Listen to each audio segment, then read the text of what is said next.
most likely art related, something creative in some way. Let's see, we could do a quick game, a quick gaming session.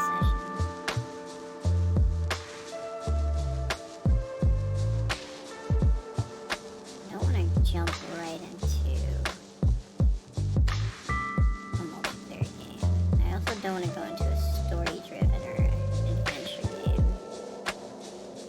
Just kind of want to chill right now. Maxing and relaxing.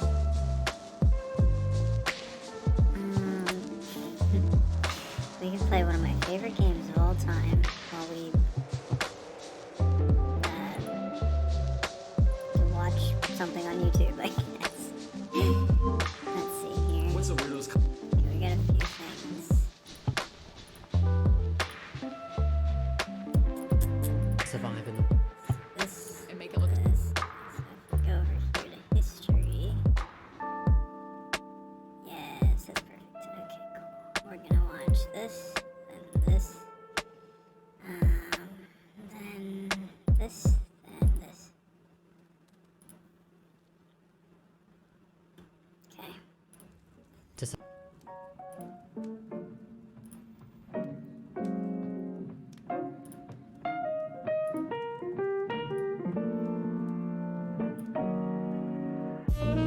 my goodness, this always happens.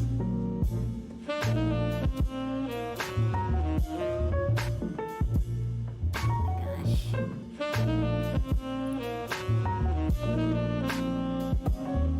Alright, let's get the game up.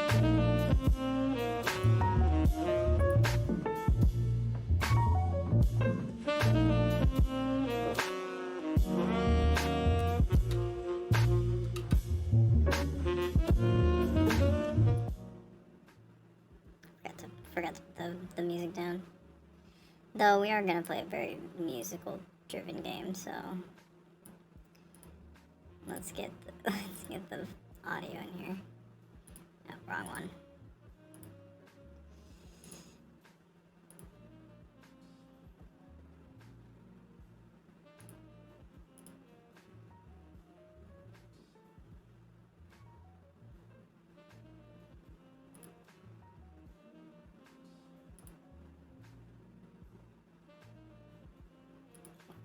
Settings. Okay, hold on. I have to adjust. I always have to adjust the volume of certain games. This game is extremely loud.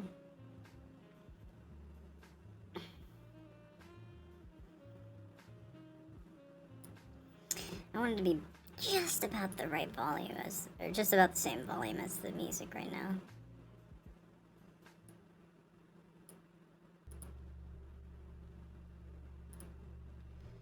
It does get louder. Ooh, wow. That's a huge difference.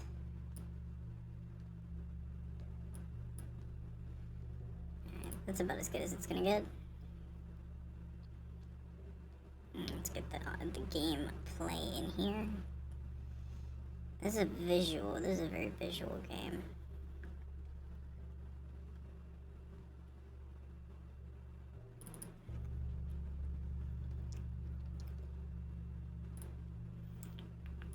Oh, nope, wrong one. There we go. Okay. Yeah. Classic. You gotta love it.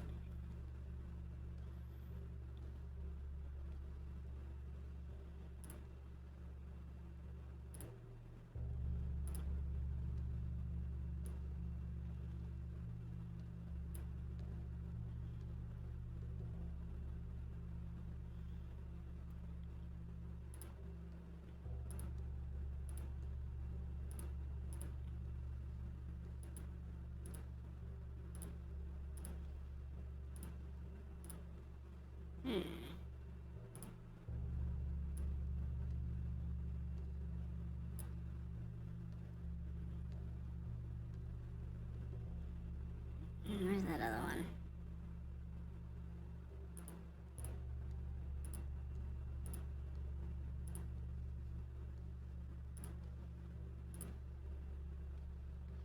No, not that one. Looking for a window. There it is.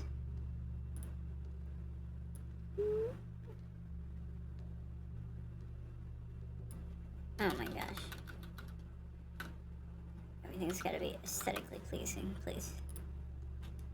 Please, please, please. Alright, where's the picture-in-picture now?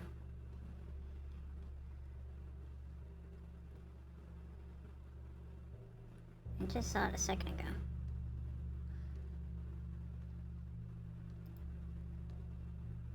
Is it this? No, that's not it. That's right here. Alright. Okay, alright. Put the volume up just a little bit on this one. Survive in the wild, you need a reliable source of water. She realized that long ago you were being nice just to get in her pants. Slap the tears of a nice guy. That's survival.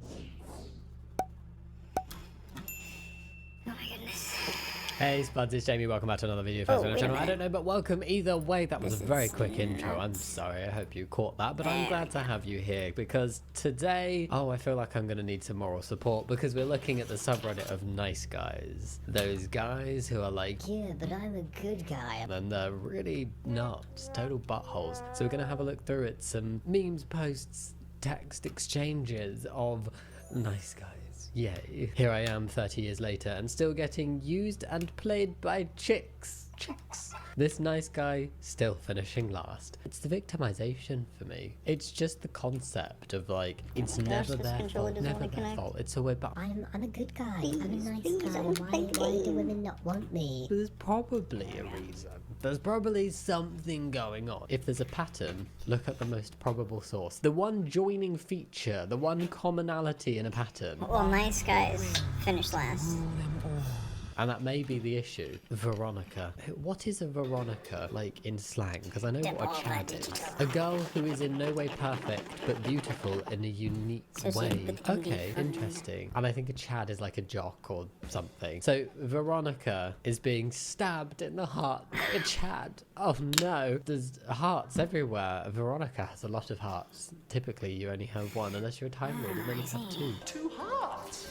Ape out. Baby, I'm being out of samba. She seems to have many, many hearts. And then society, Yeah. me, not me, but This one's whoever this subject person is that made this for meme, they've made themselves look like Joker. for some Yeah, reason. fuck I don't think that's a good thing in a relationship oh, setting you're to not- view oh, yourself oh, as the Joker. Hey, watch out. Interesting choice. Oh, now Anyway, you're they're dead. being Oh, held back poor guy, by poor guy, society. you didn't even see it happen. The shackles of This rap's the society are stopping Chads. from saving Fuck you. poor dear Veronica on her I'm the knees, true Chad. bleeding from the hurt that Chad has caused her. But if only you, the Joker, had been there instead Oh, and not yeah. shackled by Oh, society, he's you got a could have saved her from. shotgun. Yes, Bam. sure. There's this concept of like, Well, you wouldn't have gotten How do I get out hurt of if this you place? picked me instead. Get me out. it's like by the very I got an ape nature out. of assuming Oh, shit. that you could be somebody's That was shot. savior and that you would have been significantly Ah, there it better is. and then getting annoyed that they didn't pick you and instead they picked a guy that ended up hurting them, but they had no idea this other guy would hurt them. Bam, That's let's just do it. who they Let's were fucking do interested it. in. They Alright, weren't here we interested go. in you. Alright, It you got kind a of shotgun. already Bam, now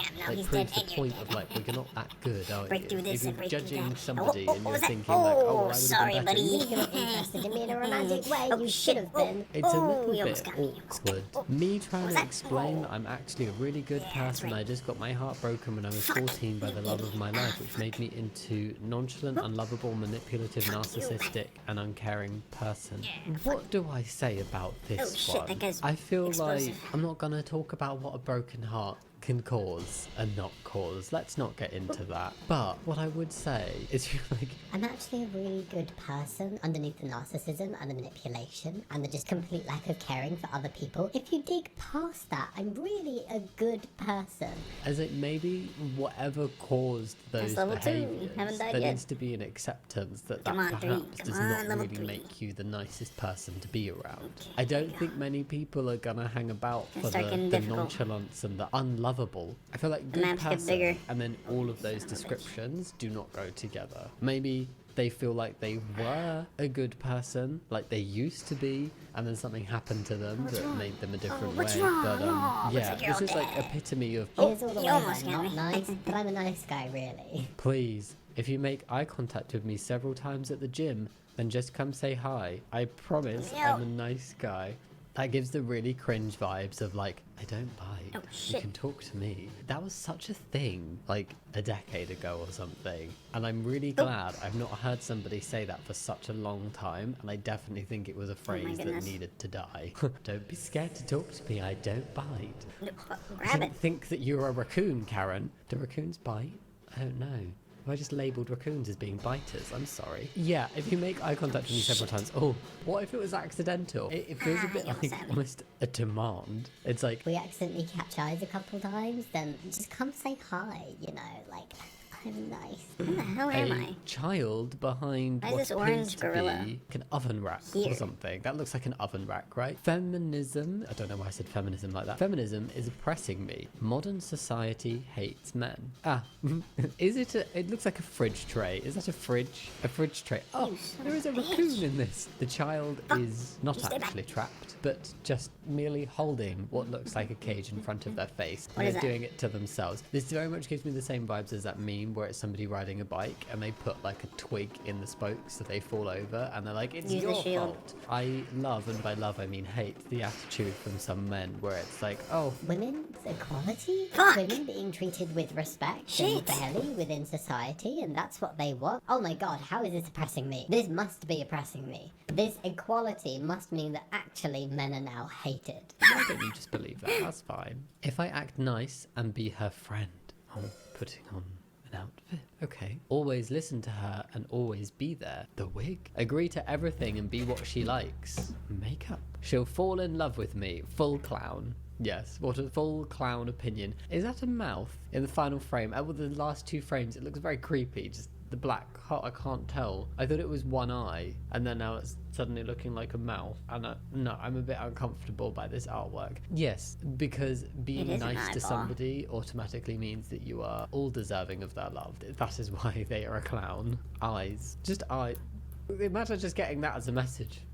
It's a bit creepy. I'm watching you. Good morning. Would you like us to plan to do something together this week? Yes, but I'm starting school again Would on you like Monday. us Give me the to week to plan figure to out my do schedule. something? So this was sent on a Sunday. So starting school the day after. Okay. Clap, clap, clap. Yes, clap, Clap, clap, clap, clap. clap. Woo. Hi, I'm on Clap, the bus clap, right clap, now. What's slap, up? slap, I haven't slap. heard from you That for a one. while, so I called to say hello.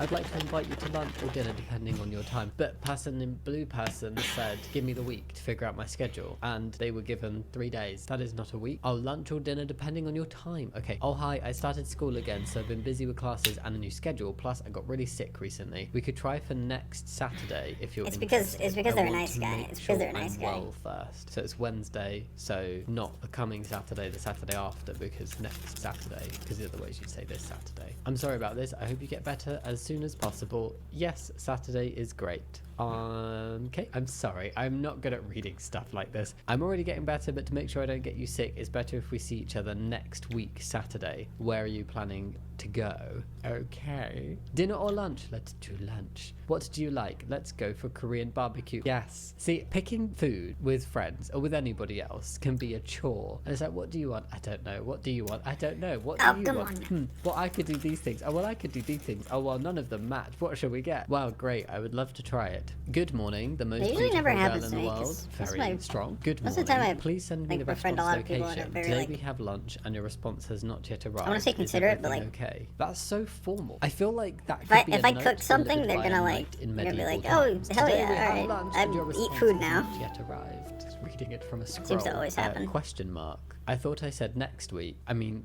I Not assume picky, so. They not did say they choosy. said I next don't know. Saturday. What? Today? I was planning to go to Flagstaff today, but I changed that for you. I guess picky Question people mark, just don't like exclamation me. mark, question mark, exclamation mark. Somebody's mad. And then like an hour later, eyes. Just what is with the eye? That is not a conversation starter to send somebody staring eyes. I like that. I didn't know you I, had a trick, I like but his did tell you explanation next of what the Saturday. eye emojis are. I He just did. looks I at see that you were treating me in a bad way. What? But it was literally said, Eyes. look, we could try for next Saturday. And then if we see each other next week Saturday, very obvious. And also, if there was a mix-up, it's not treating you in a bad way. It's just like, oops, sorry. Got our wires crossed there with the dates. Sure, let's do a different day. I'm not trying to. I'm just trying to explain that I clarified next Saturday. You can look at the text from last week.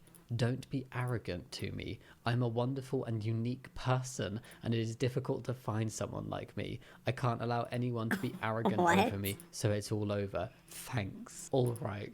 Is there more? That was it. It's the way it What? turns. It's like gone from good morning, most beautiful girl in the world to, oh, I made an error with the date and got confused. It's your fault. And now I don't want to speak to you again That's kinda because trippy. you're calling me out on this mistake I made. That is really small cheese. Like, she didn't even seem mad. She was just like, sorry, I said next Saturday. I can't do today, which is totally fair enough. And instead of just having a regular response, which in my opinion would be, oh, shoot, sorry, just looked back on the text. I can clearly see that twice you said next week Saturday. This is my fault. Yes, let's do next Saturday instead then. Apologies. That would be my response. No, he's gone, I see that you are treating me in a bad way. If you think being treated in a bad way is being very politely told that you've made a mistake, then that's a really bizarre opinion to have and really like odd framing of Uh-huh. a situation. And then to completely Excuse shut me. down and be like, You're arrogant. I'm wonderful. This is over. all because somebody literally said, oh, I said next Saturday, not this Saturday.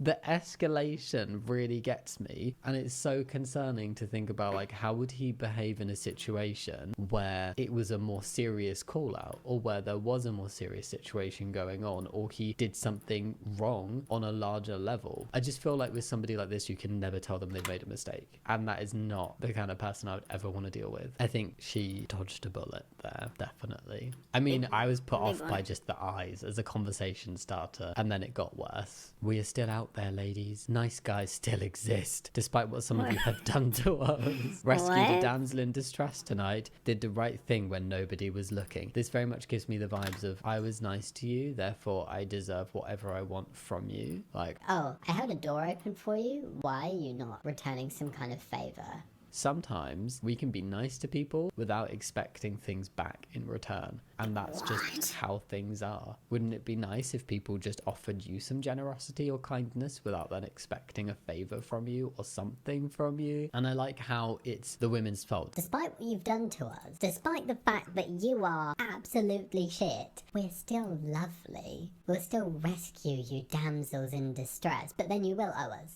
Like, just letting you know it goes on a tab. Some people are so strange, and every time I look at this subreddit, I'm just like, there really is a reason why, like, nice guys are not if you call yourself a nice guy, you are not. If you think that by being polite and putting on some friendly show in front of somebody warrants a favor in return or attention or something, I wanna finish my, then you're my not shake. a nice guy.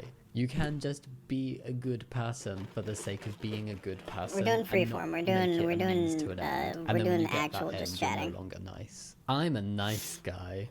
Sure. I believe she'll offer me sex in return. Her. No. Stupid husband.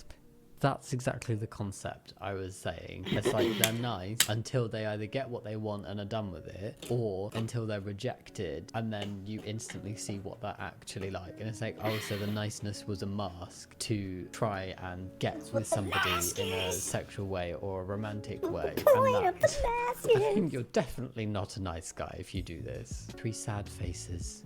3 sad. Triple sad. Sadness cubed. Congrats. You left me alone and broken. The one guy that ever truly cared about you. That's a bold statement. You abandoned him. The one person that never judged you even after you opened up to him about everything. That sounds a little judgy. The one guy that Listen. even in the end treated you like his world. But it's okay because you're happy now. You may have shattered his idea and viewpoint of love, but it's okay. Really, congrats. Because there is no way he's caring about someone else the way he cared about you. This is giving me like Ross from Friends vibes, where he's like, I'm fine. I'm fine. I'm fine, totally fine. and clearly not fine. Is this posted publicly? Because that feels a bit awkward. There's course 2 he rounds watches of Friends. congrats, so you know, congratulations. watch the one Friends. guy that truly ever watch cared Friends. about you, as Excuse if me. to be like, no one else is gonna care about you the way anymore. I cared about you. And the one guy that even in the end treated you like his world. It's just this, like, you're not special because you're polite and nice. When they took Friends off of Netflix, I stopped watching. I stopped. Well, also because there was nowhere else to watch it. I don't even remember. I think it was on HBO Max. Or was it on Fox? I don't remember. I think it was on Amazon, and Amazon's like connected to like different services. So I didn't have Amazon at the time. Now I only have Amazon, and I don't have Netflix because I don't like Netflix. I think it's garbage.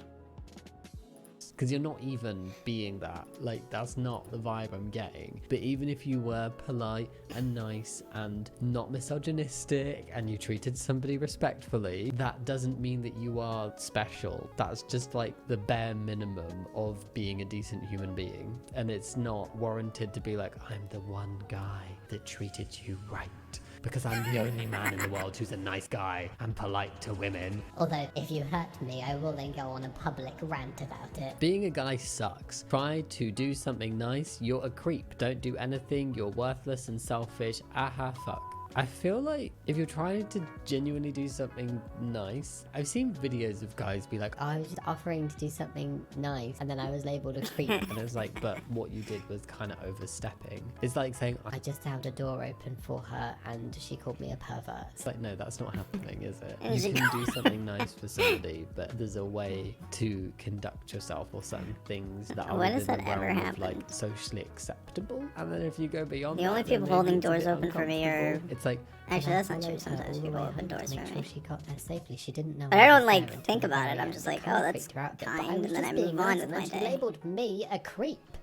not saying that's what this guy did, but being a guy sucks because if we're nice, then we're labeled not no, just stop being whiny. What sports do you like watching? Never mind, I wish you nothing but the best. Good on your boo journey. Huh? I'm so confused. How did that go from like a question to like, no, don't worry about it. I'm sorry, I fell back asleep. I'm sick right now. It's okay, I just don't like when girls leave me on scene or read, but it's all good. I'ma wish you nothing but the best. If you can't handle being left on read for a little bit, mate, I will leave my best friends on read sometimes. I'm just really bad at replying. I like to read messages because I'm nosy and I don't like being held in suspense. So I'm like, oh, if something's come through, what have they had to say? If I don't feel like replying in that moment or I can't think of what to reply back to, I might take a minute, and that's okay. You need to deal with people not being available to you 24/7 and instantly replying. People are allowed to read their messages and then reply later. It is a dangerous way of life.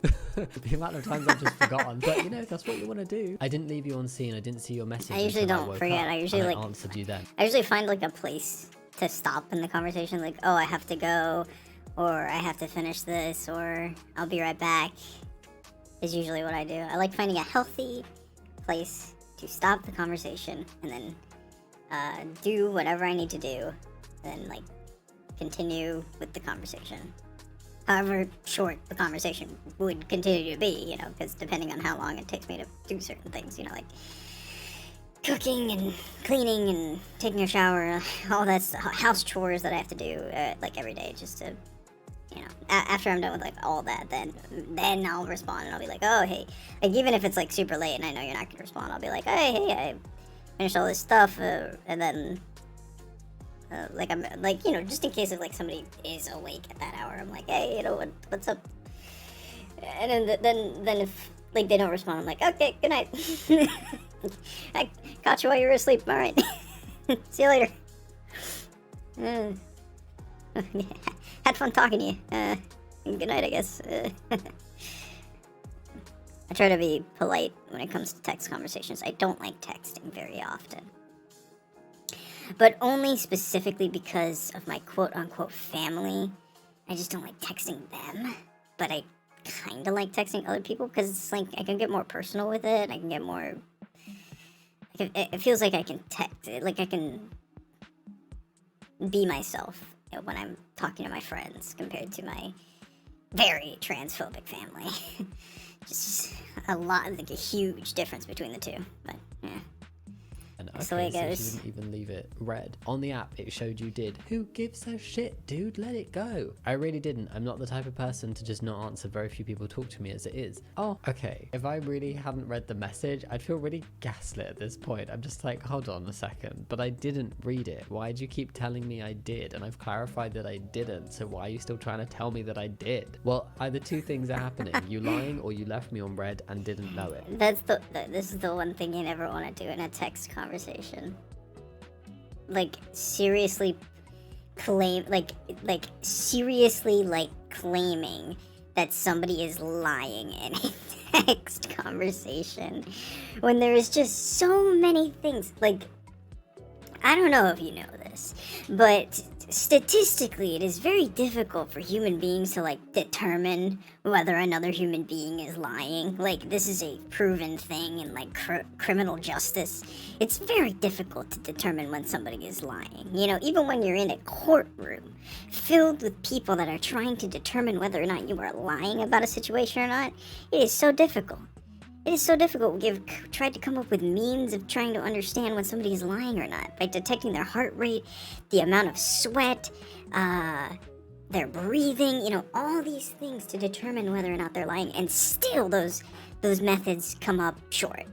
And we can't 100% tell when somebody is lying. Because some people are just so good at lying.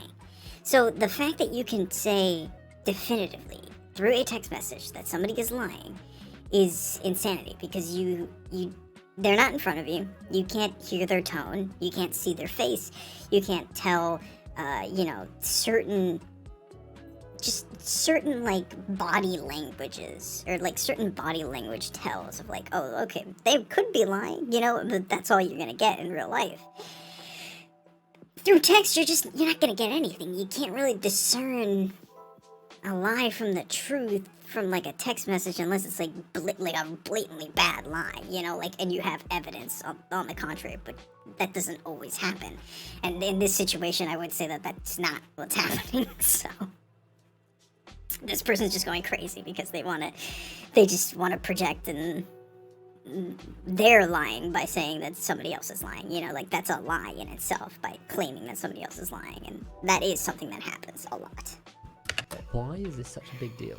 Why would I lie and then consistently text you back as soon as I get your message? I didn't mean to upset you. I'm sorry. I'm feeling really uncomfortable that she's feeling the need to say sorry. Like, no. Because you already said it at the top. No, instantly. Like, I'm just getting like red flags from this guy on multiple points. I don't know, but it's a fishy. It's a fishy that you didn't answer till after I said I wish you nothing but the best. And yes, it did upset me. Makes me not want to talk to women who do it.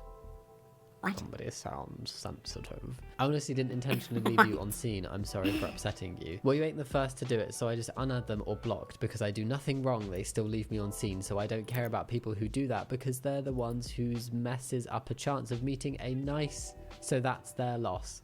Meeting a nice what? A nice turd. I'm unsure what to say. I hope you have a good day. She was so polite through all of this. I would not have had the patience. Why is he being such a turd? Like, absolute butthole. One, he gets all like, oh, never mind, because she doesn't reply instantly, and then keeps badgering on about, but you left me on red. And it's like, look, mate, if somebody has then replied, even if they left you on red for a little bit, what is the problem? People are allowed to look at their messages and be like, oh, I don't have time to respond to this right now. I'll get back to it soon. Seriously? And then they do get back to it, and you're all like, no, but why would you leave me on red? It's fine. People are not there to answer you immediately all the time. Chill and just be a nice person. Actually be a nice person who messes up a chance of meeting. I'm assuming he's going to say of meeting a nice guy. No, I think this was another bullet dodged. Let's get straight to the point.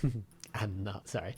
Yeah. I don't do that pronoun stuff. Don't care for it. If you do, then Wait, you do what? cool, happy for you. Maybe. Also, don't plan on liking if you're trans again. Don't care for it. You do you. Will block you as it's not my business and don't care for it. Where is the sentence what does structure? that mean? This Wait, is what? I'm kind of Wait. Let's get straight to the point. I don't do that pronoun stuff. Don't care for it. But then later on, they're like, multiple times, if you do, then you do. If you do, then you do. Look, how many times does this guy say do? He says do that.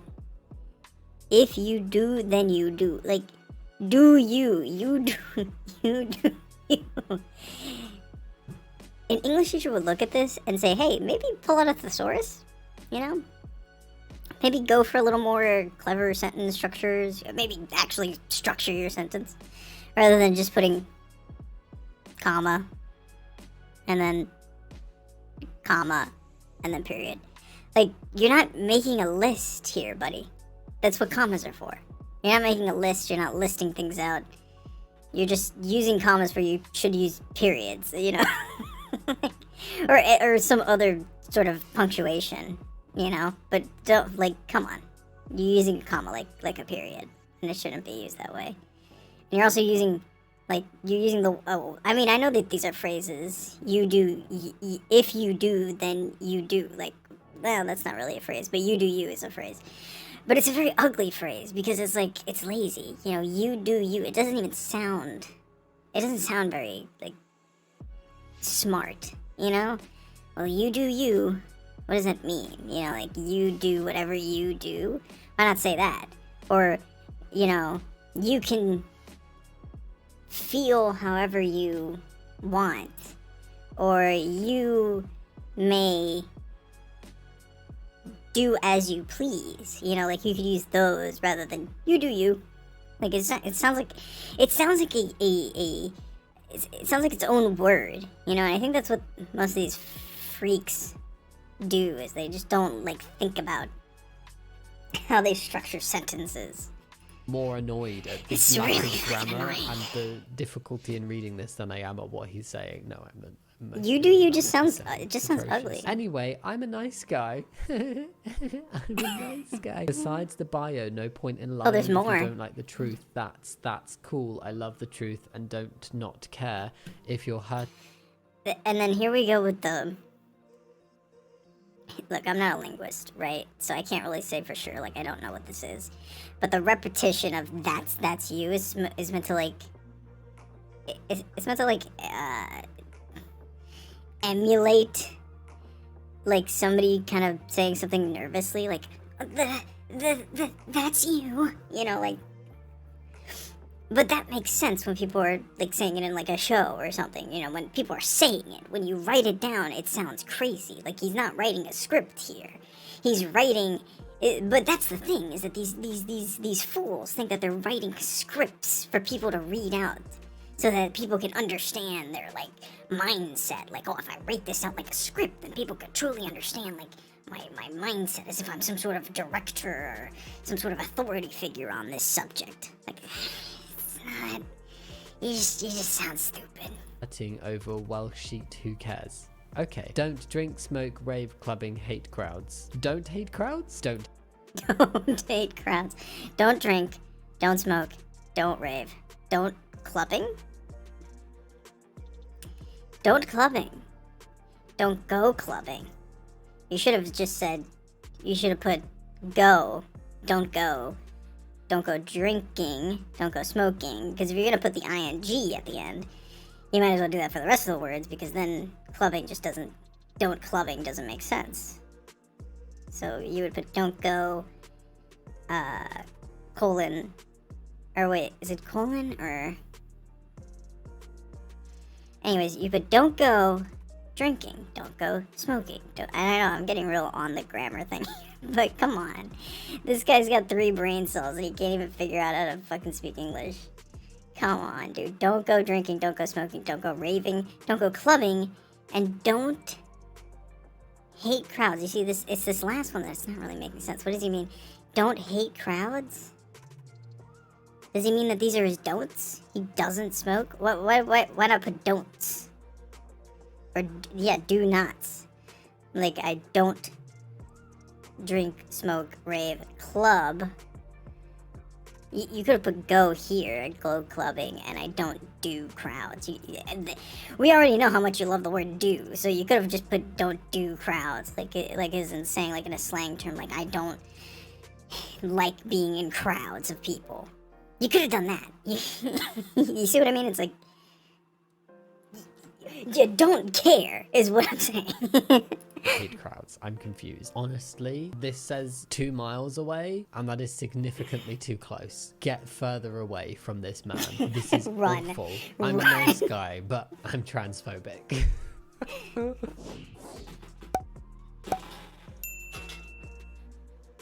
I hate most women. Oh my Okay, god, what a why? wow, Do I what a want way to I start. don't want to know why. Okay, let's Yeah. try. Now, I'm not a misogynistic guy. What? How could you possibly say that? Well, I'm not misogynistic, but I hate women. Like, what are you saying? That's literally misogyny, man. That's what is, what is misogyny if not somebody saying, oh, well, I hate women? You know, like, what is it then?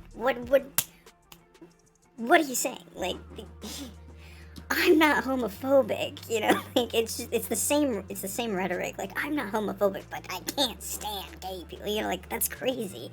That's crazy. You can't say those two things. They're contradictory to each other. And my sister has always been very supportive throughout my life, but most of the other women I have met are usually very judgmental. In college, I was... Here we go with the making fucking... What? I'm not a misogynistic guy does not go into the list of my mother's sister. What? You would just put an and. You would just put an and or a slash. You'd put and slash ampersand. Like, so many things you could put rather than a comma, bro. Like, these people just use commas like they're fucking giving out free candy, which is something they also like to do. bullied a lot by other women over simplest things such as my clothing. They weren't even my friend, yet they were bashing me over my clothes when it was absolutely none of their business. And I hate how most women are so demanding on men. But I'm not misogynist. But I'm not a misogynist. I just hate, like, it says that in the paragraph. Like, I hate women. I'm not a misogynist, but I hate women. It's a circular argument. You can't, there is no, like, way you could fit that into it's not fitting in, you know? It's a circular argument. It's going around in a circle. You can't really do much with a circle. You know what I mean? You can stack this. I'm going crazy. I feel like sometimes these types of guys meet one or two women who aren't very nice to them, and then they're just like, all women are like this. Oh my god. Horrible. or, and more likely, they've completely extrapolated a perfectly typical interaction, or they've been rejected in a completely respectful way by somebody, and they've made it to be like, Oh, all women are horrible. they always want the greenest, best man, and most of them can easily cheat to you the moment they find a better guy, from my personal observation. Can easily, wait. They always want the greenest. The greenest? I'm not gonna get hung up on that. I don't know, that's probably some sort of slang term from fucking England or something. I don't know what the greenest. Does it mean the greatest? I don't know what that means. The greenest, best man, and most of them can easily cheat. Can easily cheat you. I don't like this grammar here, brother. But also, what does that have to do with what you said previously? They want the best man, but they can also cheat. Like, this is misogyny. You're just stating things that in your opinion, women do. By, like, you're painting them in a bad light. You're painting women in a bad light. Or maybe he's just painting one specific woman or a group of women that he knows, which is most definitely what's going on here. This is just things that have happened to him or things that people have told him that he has no true basis or any sort of research or study into the ramifications of such a world, like something that doesn't exist, like the actual, like, complexity of what that would actually look like in real life, because it doesn't happen in real life. It's just a narrow-minded view. It's like I don't know how to explain it. It's just like, I have a problem when people, specifically heteronormative cis people, just only view the world through heteronormative glasses. They cannot see the world beyond that, which excludes the experiences of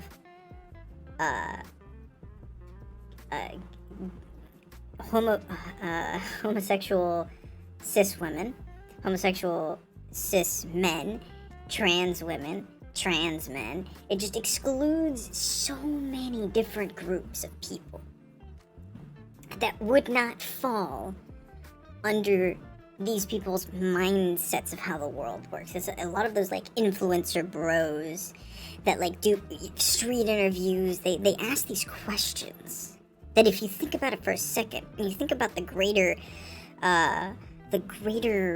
spectrum of sexuality and gender. It just falls apart because they don't think about those groups. So, oh, I hate women because they look for the best men. Okay, well, what about a gay woman? You know? Or they'll cheat on you with another guy. They're not gonna cheat on you with a gay man. You know?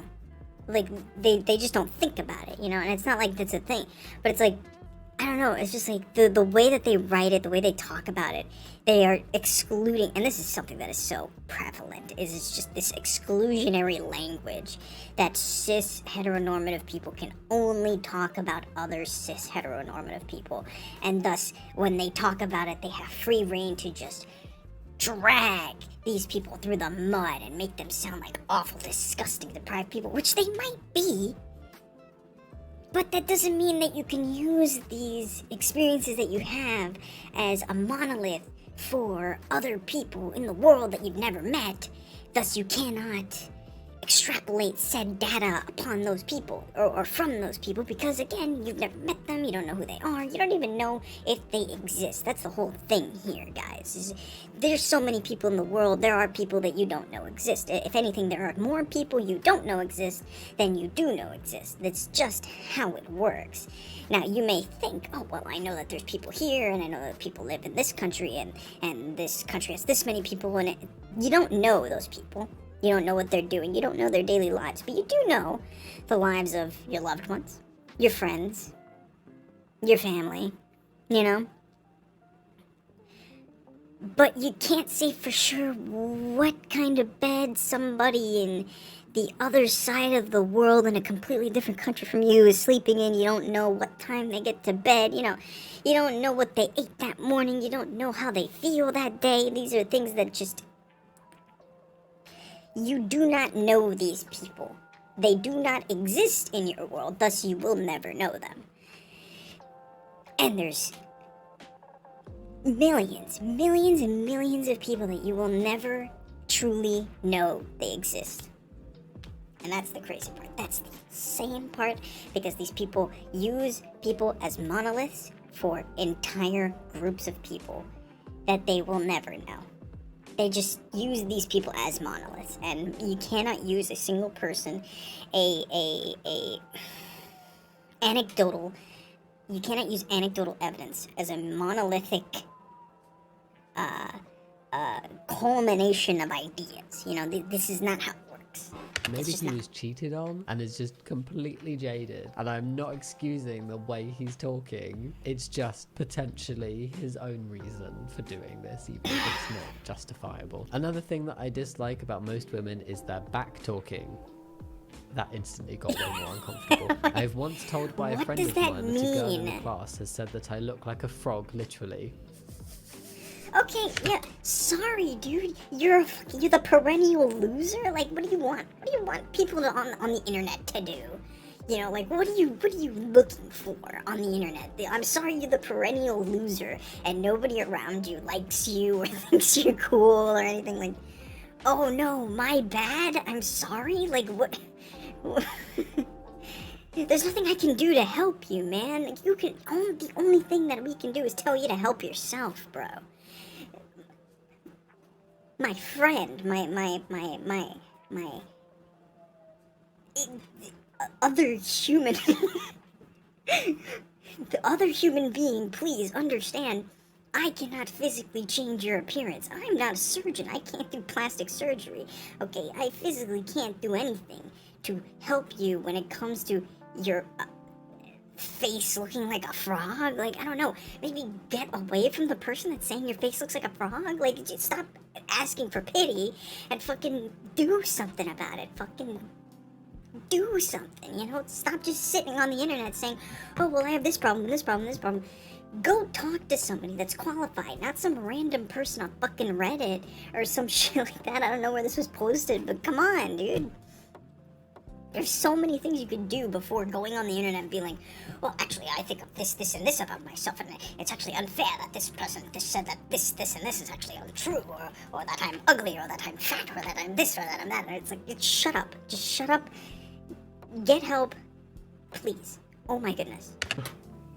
We shouldn't call people names. I also hate the fact that some feminist women are pretty much insufferable. They make womenism and feminism their entire Womenism? Also, he says, I don't like when people say that I look like a frog, but women are insufferable. So you don't like when people insult you, but when you go on the internet and you insult a large group of people, that's okay. Because now we have to think about your feelings because somebody called you a frog. Oh my gosh. Oh no. Oh, well, I guess you have free reign to just shit on every woman in existence. Yeah. You know what? I'm wrong. It's my fault. I didn't think about that. I didn't think about it. You, of all people, should have free reign to to fucking destroy and insult every woman possible because somebody called you a frog once. I'm the idiot. I'm the asshole. Whenever somebody says that someone else makes something about them where they're fighting for equal rights, so like being LGBT+, being a feminist, being a person of colour, if they're like, you make that your entire personality, it's just that they never want to hear about it. They don't want to hear about the oppression and the discrimination that somebody faces, and they don't want to hear them speak out. Because it comes from a point of privilege. They don't care. Getting spoken about. It's like it's not that they don't want to hear about it. It's they don't care. There's a difference between I don't want to hear about it, like this is just something I just don't want to hear about, to I don't care. Why are they gay couples and everything? Where are the straight people? And it's just taking that like any little usually equality and speaking up for rights and things. So usually when it's like a sensitive topic will come up for me personally, and I'll be like, I don't really want to, I'm not in the right mental space to hear about this. I'm not gonna listen to this. I'm not gonna hear about this. Maybe later. Maybe I'll listen to somebody's take on, what a certain war that is happening, or certain people that are being affected by said war, and I'll be like, maybe I'm just not in the right headspace to listen to this very real, very, desperate, horrifying situation. I'm just not in the right headspace, There's certain things that I have to think about right now, and then when I'm finally in the right headspace and I'm ready to listen and actually take in the information, understand it, and try to figure out some way that I could personally help with such topics and such situations, then I'm like, okay, now I'm 100% there and I'm 100% ready to talk about this certain thing. But sometimes it's just like, it feels like, for me personally, I don't know what it is, sometimes it feels like the world might end if I think about a certain thing, and that might be just like my bipolar disorder talking or something like that. It's just a mental health crisis, if you will, a panic of some sort, where I just feel as if something horrifying is going to happen if I think about or do a certain thing that could overall affect my mental health, right? And so I'll be like, I'm not gonna listen. Not right now. I'm just gonna go off and do something else. But these people, these transphobic, bigoted people, they don't do that. No, because these are the same type of people that actually do look for those things that make them panic, and thus they want escalation. But when it comes to something that doesn't make them panic and just does not interest them, because again, bigoted and hateful, they say, actually, I'm not interested in listening to this right now, because it doesn't make me panic, it doesn't make me angry at the moment, so I'm not going to listen. It could help my current situation, it could be beneficial to listen and try to learn about this, but I'm not going to, because I don't feel like it. Not having nothing to do with their feeling of panic or distress or emotional well-being, nothing, just they purely wish to ignore something that has no bearing on them at that moment, which is distinctly different from what I do personally. which is why it makes me angry. Things like that are suddenly taken as like all-consuming by people that don't agree with it. That's typically, in my experience, what I have seen. So when somebody's like, they make feminism their entire personality, I'm like, but do they? I bet they don't, but you just see it that way because you don't like feminism. Is there something wrong with me personally? I can't really Yes. handle any more pain and intimidation by the women's I have personally met throughout my life. I can't. Oh my goodness. Pain and intimidation.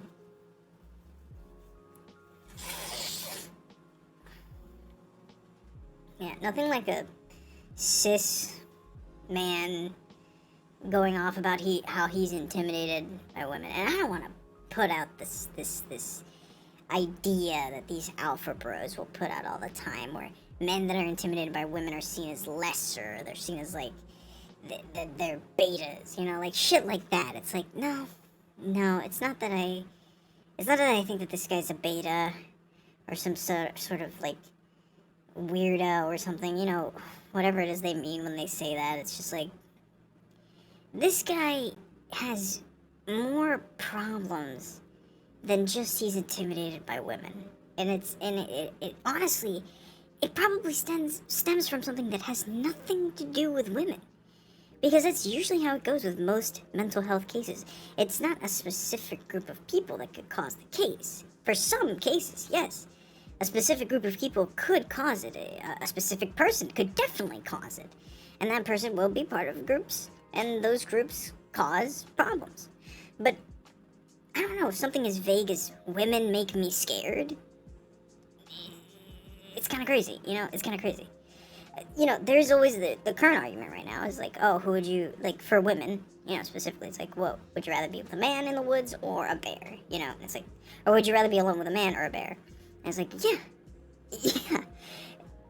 For most women in their lives, like, for most women in their lives, they have been affected by a man.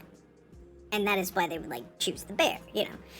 They've been affected by a man. That's why they say, well, no, I don't want to be alone with a man. That doesn't mean that they're saying, well, every man is worse than a bear. Because that would be ridiculous. That would be a ridiculous statement. And that would further amplify these alpha bro mindsets of like, well, if they're saying that about all men, that means we can say this about all women. You know, like, the back and forth is crazy. But that's not what they're saying. They're saying that personally, for the most part, all these women are saying, personally, I've been wronged by a man. So, or I've been hurt or abused or what have you by a man. So I wouldn't want to be alone with a man because that would be worse than being alone with a bear. And that's the hypothetical, right? This guy is saying a similar thing, but he's not saying it because he's been wronged by a woman. It's possible he could have been wronged or abused. But statistically, kind of unlikely. For the most part, it's women that get abused by men and not really men that get abused by women. That's just statistics.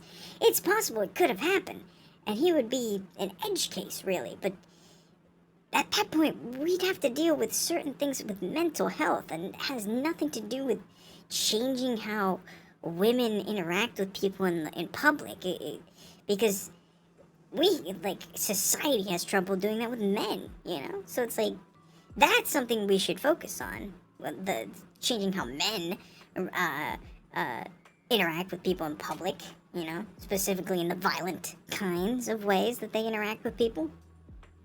And I'm saying interact is a very when I say interact, I mean basically anything that you could do in public. I'm talking about like the most horrendous shit that you could do in public. I would use that. I would use the word interact, you know, in a very I don't know.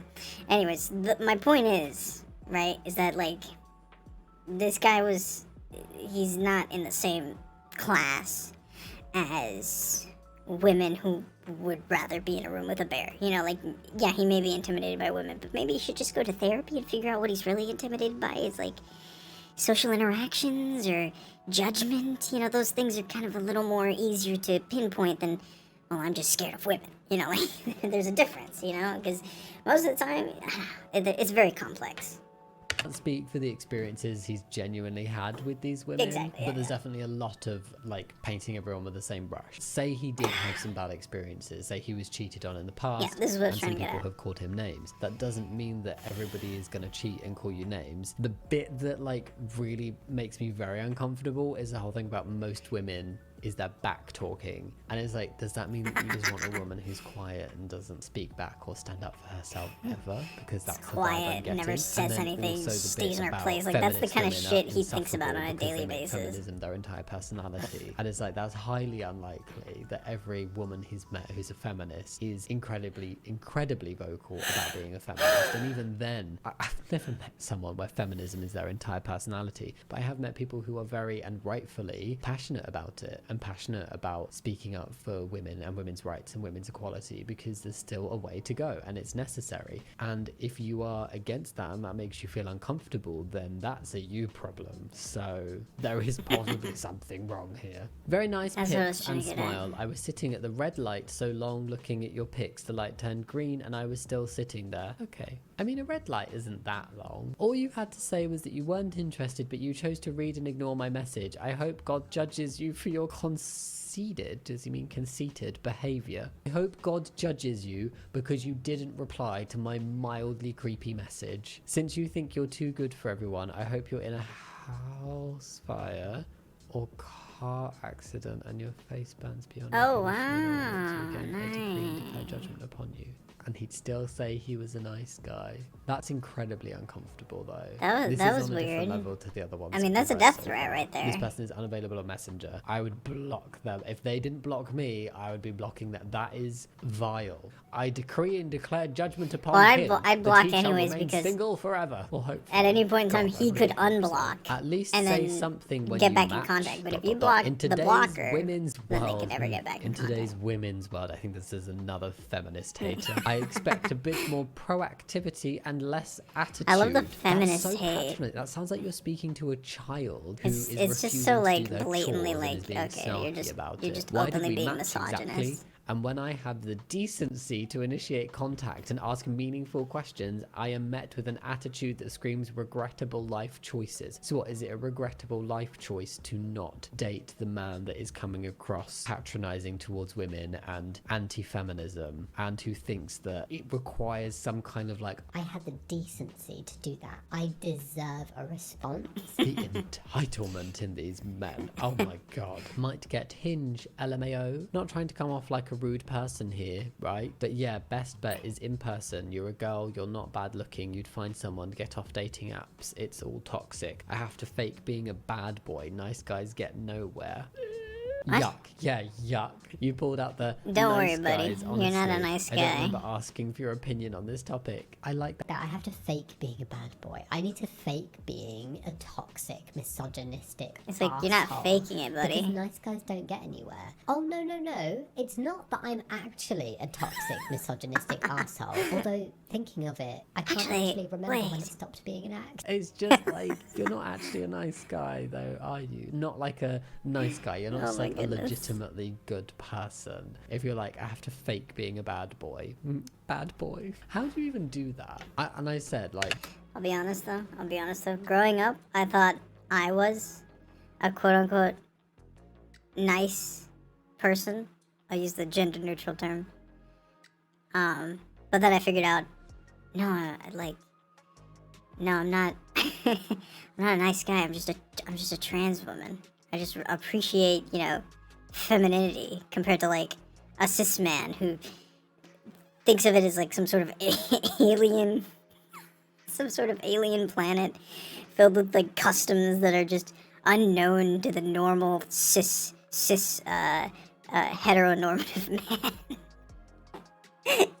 Just like, oh yeah, like at one point, yeah. It's just crazy. It's just a crazy realization to be like, well, actually, I'm actually kind of a bitch. Like I'm so sassy, I don't know. Like sometimes I just like have these backhanded moments where I'm just like, I can't explain it because it's such a natural response. It's such a natural bitchiness. But that's just personally me. Not everybody's like me, of course. I've met plenty of people that are very not bitchy, but I am personally a bitch. Like, I can be very sarcastic. I think growing up, I was always like the queen of sarcasm. Just like, every moment I got, if somebody provided me, and it was very easy because sarcasm is so easy to be, it's so easy to be sarcastic. Anytime somebody provided some sort of like opening to make a sarcastic joke, I was there. I was there, rain or shine. I was there to make the sarcastic joke because that's I just had to. I just had to be sarcastic, girls. I felt. Or else I felt like I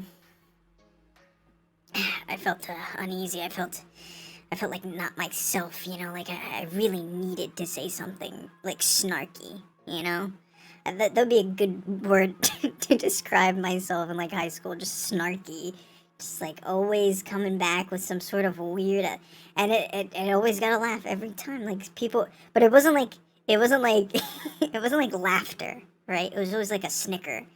I was always good at making people like giggle, you know, or like crack a smile, because I always find some way to say something devious, like just say, maybe it's my tone, maybe it's how easy I can make myself laugh, because it's just like I don't know, I just have this. I can just like make myself laugh so easily, and when you can easily make yourself laugh, it's easy to be snarky and have like really interesting comebacks to certain fucking. I don't know. It's like if I could use that same energy in like a debate, I'd be unstoppable in a debate. But I can't. I can only do it to like ruffle people's feathers, and then maybe some other time I can do it again. You know, like just really like piss people off, but in like a really minute way. Like, you tripped me up. My train of thought was derailed for a second. You know, shit like that. I'm really good at that. It's something I've seen where like people have changed to fit like what their partner wants, and that's been excused. It's like, oh well, they're not actually a bad person because they're doing what their partner wants them to do. And I'm like, but if they're willing to do it, surely if it went strongly against their moral compass and what they felt was right to do, they wouldn't be able to do it even if someone was telling them to. Like if somebody told me I had to do something that went very strongly against my morals, I'm not gonna do it. I don't care who's asking me. If you're like saying, oh, you have to monitor your wife's phone, I'm like, heck no. What? No, I'm not doing that. Even if you wouldn't do it unless somebody asked you or told you to do it, if you're still willing to do it, it's still bad. So I feel like being like, I have to fake being a bad boy. If you're willing to behave like that and treat people in that way, for whatever reason, you still have that ability within you. It still fits within your moral compass to behave in that way, regardless of where it's come from. Maybe I'm being quite harsh on that. It's just my opinion. Bet you regret rejecting the nice guys now. I hope you don't think you're one of them. I hope you know making assumptions makes an ass out of you and me. Oh, and no, I'm not a nice guy. I'm a good guy. Blech. Is that the new one? Oh, we Man. realised that nice guy is getting a bad reputation, so now we're just a good guy. How to lose a girl. Love her, respect her, give her space, reply fast, give her attention, take care of her, show her love. I don't know the bottom two, but be a nice guy and you'll lose the girl. No, I feel like That sounds this like also a little screams flaky, to actually. me lack of accountability. Oh, it can't possibly be my fault because I taught her nice. The only reason this relationship has not worked out is because Also, women... what is the definition of nice? Can we look up the definition of nice? Let's look it up back to back. Nice definition. Pleasant, agreeable, and satisfactory. So where in that definition says that you have to message people back as quickly? Wait, hold on, wait. Where's the video? It's just on. Not that one. Love her. Okay. So love her. Pleasant, agreeable, satisfactory. Right? Give her space. Reply fast. How is replying fast pleasant or agreeable? Most of these, I would say, fall under satisfactory. But satisfactory just seems like you're pleasing somebody else rather than finding things that would, make you happy. You try to make other people happy. Which is weird. I don't know, there's a lot of things about that that's kind of weird.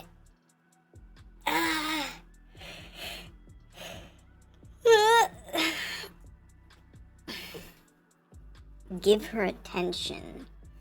Give her attention. Where would that fall under? Because we really only have 3 words to describe this one word. Now, you can find words that are similar, you can open a thesaurus, really, but satisfying already falls under satisfactory. So, agreeable and pleasant. I don't know if, like... Oh my gosh. I don't know if, like, I agree with, like, giving her space, but then also replying fast. I don't know if that's agreeable. Because those 2 things seem contradictory, Also, take care of her and show her love. Wouldn't this all fall under the same thing of love her? I feel like a love her encompasses most of these. Love her would encompass, respecting her, taking care of her, showing her. You already said love her, bro. You put show her love and love her in the same. You see what I mean? Like, they don't know how to make fucking lists. Like, love her, show her love. That's the same thing. That's the same words. You put the same. You put the same 2 things on the list, right? Two items on the list are the same. So you really could just could have compiled them into one thing. You could have just said love her. You could just left it at love her. Okay, maybe give her space is a little more of an out there concept. Replying fast, I wouldn't say falls into the realm of loving her. Giving her attention. Some people, again, giving her space and then giving her attention. Contradictory. What does that mean? Does she need space or does she need attention? You can't even make up your mind about this. So how do you expect the girl you're talking to make up her mind about this when you don't understand what a person needs, right? Versus what a person wants, Like, you can't make that distinction because you have to put love her twice and then contradict yourself by saying, well, I'm going to give her space, but then I'm going to give her attention. I'm going to reply fast. So right here, reply fast and give her attention could have been compiled into one. You could have just put the 2 together. You just put a removed reply fast. Just put give her attention. You just wanted to brag about certain aspects of yourself, and then also shit on certain aspects of this quote unquote girlfriend that you had once. Like, I don't know. I don't know if you actually did these things. I imagine that you did the annoying parts, which you consider a good thing in your eyes, which is replying fast, giving her attention, yet also giving her space.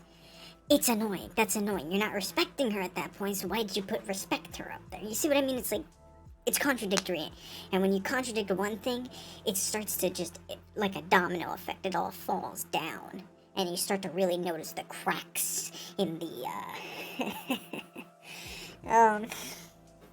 the philosophy, the mindset of the poster, But be a nice guy and you'll lose the girl. No, I feel like this also screams to me lack of accountability. Oh, it can't possibly be my fault because I taught her nice. The only reason this relationship has not worked out is because women Bad. and being a nice guy is awful. But that's all he's saying, like...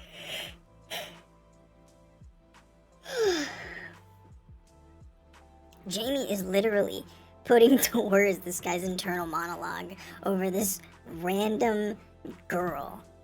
This, like, random person that could have done these things, but also most likely was this random internet goer's fucking mindset. Literally putting in fucking... Oh my goodness.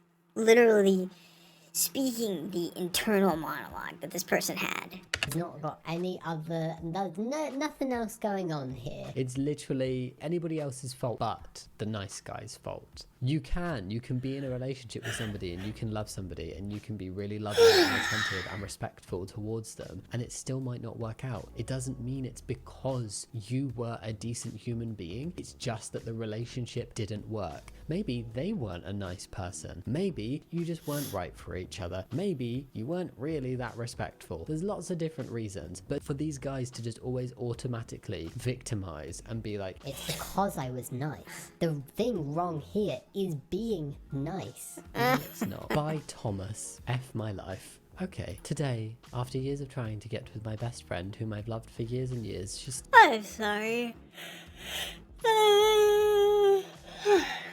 I'm getting a little tired. I'm sorry. What did you say?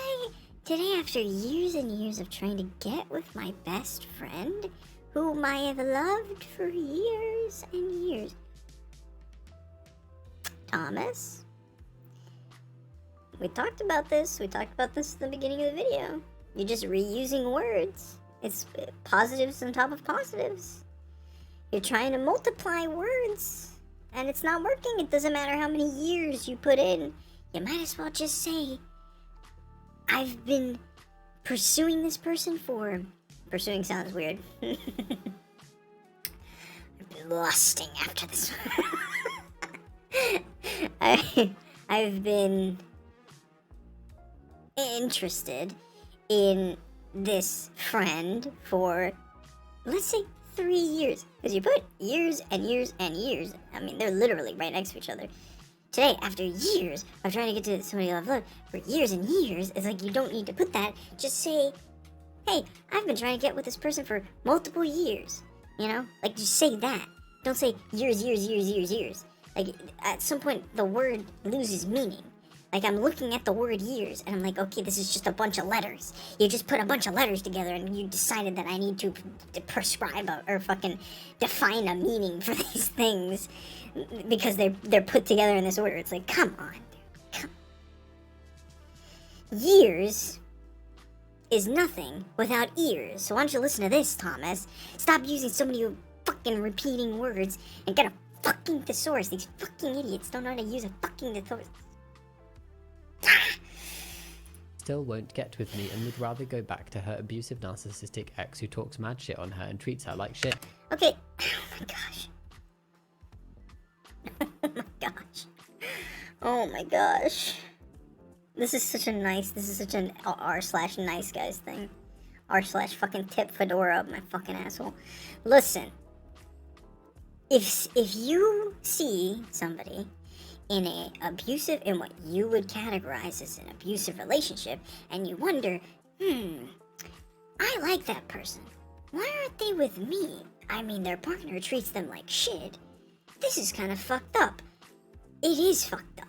And while you may be a better person than this abusive partner, thinking about them in this way, of where they are only pursuable because you could be better than their partner, is putting yourself in the position of their partner and saying, I could do better than that. You don't need to say, I could do better than an abuser. You should just do better, rather than say you're gonna do better, because that in itself seems like some sort of manipulation tactic that you've used before. Like, oh, well, I could do so much better for you than this abusive piece of shit that you always tell me about. Oh, he's so abusive. You know, like, shit like that. It's just like this theater, this theatrics of saying that, well, I'm better for you, so that's why I am the better option. How could you be better if you're using similar manipulation tactics as this abuser? If they left the abuser, they would go towards another abuser. That doesn't solve the problem, that continues the same problem. You see what I mean, Thomas? So I know you're not very good with words, you know, but when you say shit like, well, I've been pursuing this, I've been lusting after this woman for years and years and years, and she's still with her narcissistic abusive partner. It's like, could it be that there's certain aspects of like psychology as to why this person is with an abusive partner and has nothing to do with whether or not you are a good match with them? Could that be the case rather than just thinking, well, it's something I did. I mean, clearly I'm the best. So why don't they want to be with me and they're still with this abusive, disgusting person? It's like, maybe because they need a little more help than just another partner, you know? Even if you could provide them with like proper health care or like certain mental health advocation, or like being an advocate for mental health, it doesn't matter. What matters is that this person needs to find that and they need to come to terms with it, not you. You can come to terms with it very easily. Obviously, you posted it on a fucking website. Clearly, you've come to terms with it. The problem is that they have to come to terms with it. They have to see that they're in an abusive relationship. You cannot tell somebody that is in an abusive relationship that, hey, you're in an abusive relationship, just leave. That's not how it works. That's never how it works, and could be detrimental to the person when you say just leave, because you are implying that they have an amount of power that they probably don't have, and that's the problem. You're giving them this lofty goal of, hey, focus on yourself, be better, but then you're saying, but you're also in this abusive relationship. You just have to move from one place to another. It's like they can't do the jump. They can't make the jump. If they try and make the jump, they're gonna fail. They're gonna fall. You know? You've got to think about that, bro. You've got to think about it. You have to let the cards lie where they may. If the person is stuck in the abusive relationship for all their lives, there's nothing you can do. There's nothing you can do, because that's just how the nature of abuse works. You know, it's literally like you could, like, governments, you know, people within the system can try and fight it, but there's still certain things that we just can't do, because we can't, like, you know, unless they are literally being physically abusive. Emotional abuse is a lot harder to, and take it from somebody that's tried to look into this sort of thing. Emotional abuse is so much more difficult to bring to light than, say, physical abuse. Physical abuse has actual lasting effects. People can get hurt really, really bad in physical abuse, that you could see permanent damage on them, and thus that can affect their mental health, which would play into the emotional aspect. But the physical abuse is what's easier to prove. The emotional aspect can be proven if there is a case of physical abuse, for the most part. If it is just an emotional abuse thing, it is very difficult to prove that, because you have to prove it through things that maybe you don't want to talk about, like certain conversations you had with a therapist or something, you know? Or something you told your friend on the off chance that, you know, maybe you'd be in a better situation soon. Like shit like that, Thomas. Fucking Thomas. Yeah. Fucking piece of shit. I've told her how beautiful she is every morning for years. That means nothing. Stop saying years. Stop saying years. Stop saying the word years. Please stop using the word years. Maybe say for a long time. Maybe say, like, there's so, just use a thesaurus. I can't speak. A thesaurus. Use a thesaurus. Please. Please. Use a thesaurus. It's not that hard. There's other, like, look, come on, man. Come on. Oh my gosh.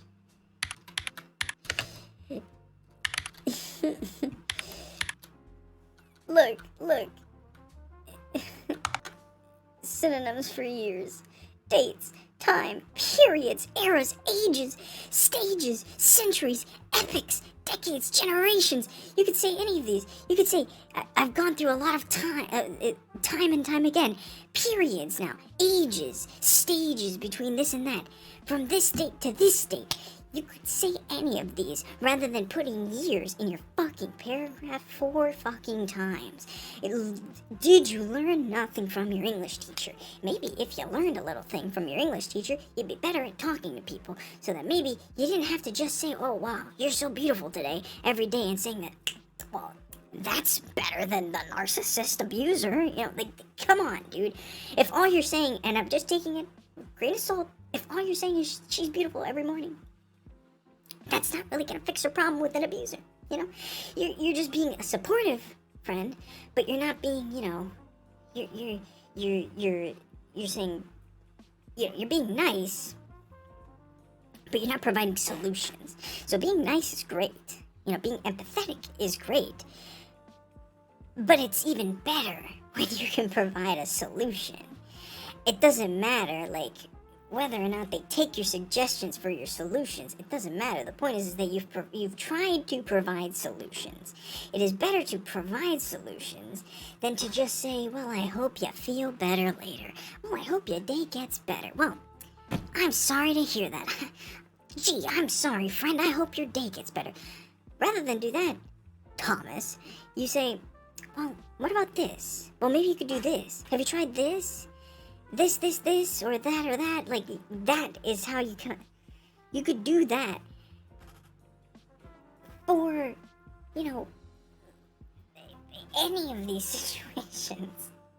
Like, oh, I'm feeling like if she says, oh, I'm feeling tired, you know, oh, well, have you drinking some coffee, maybe?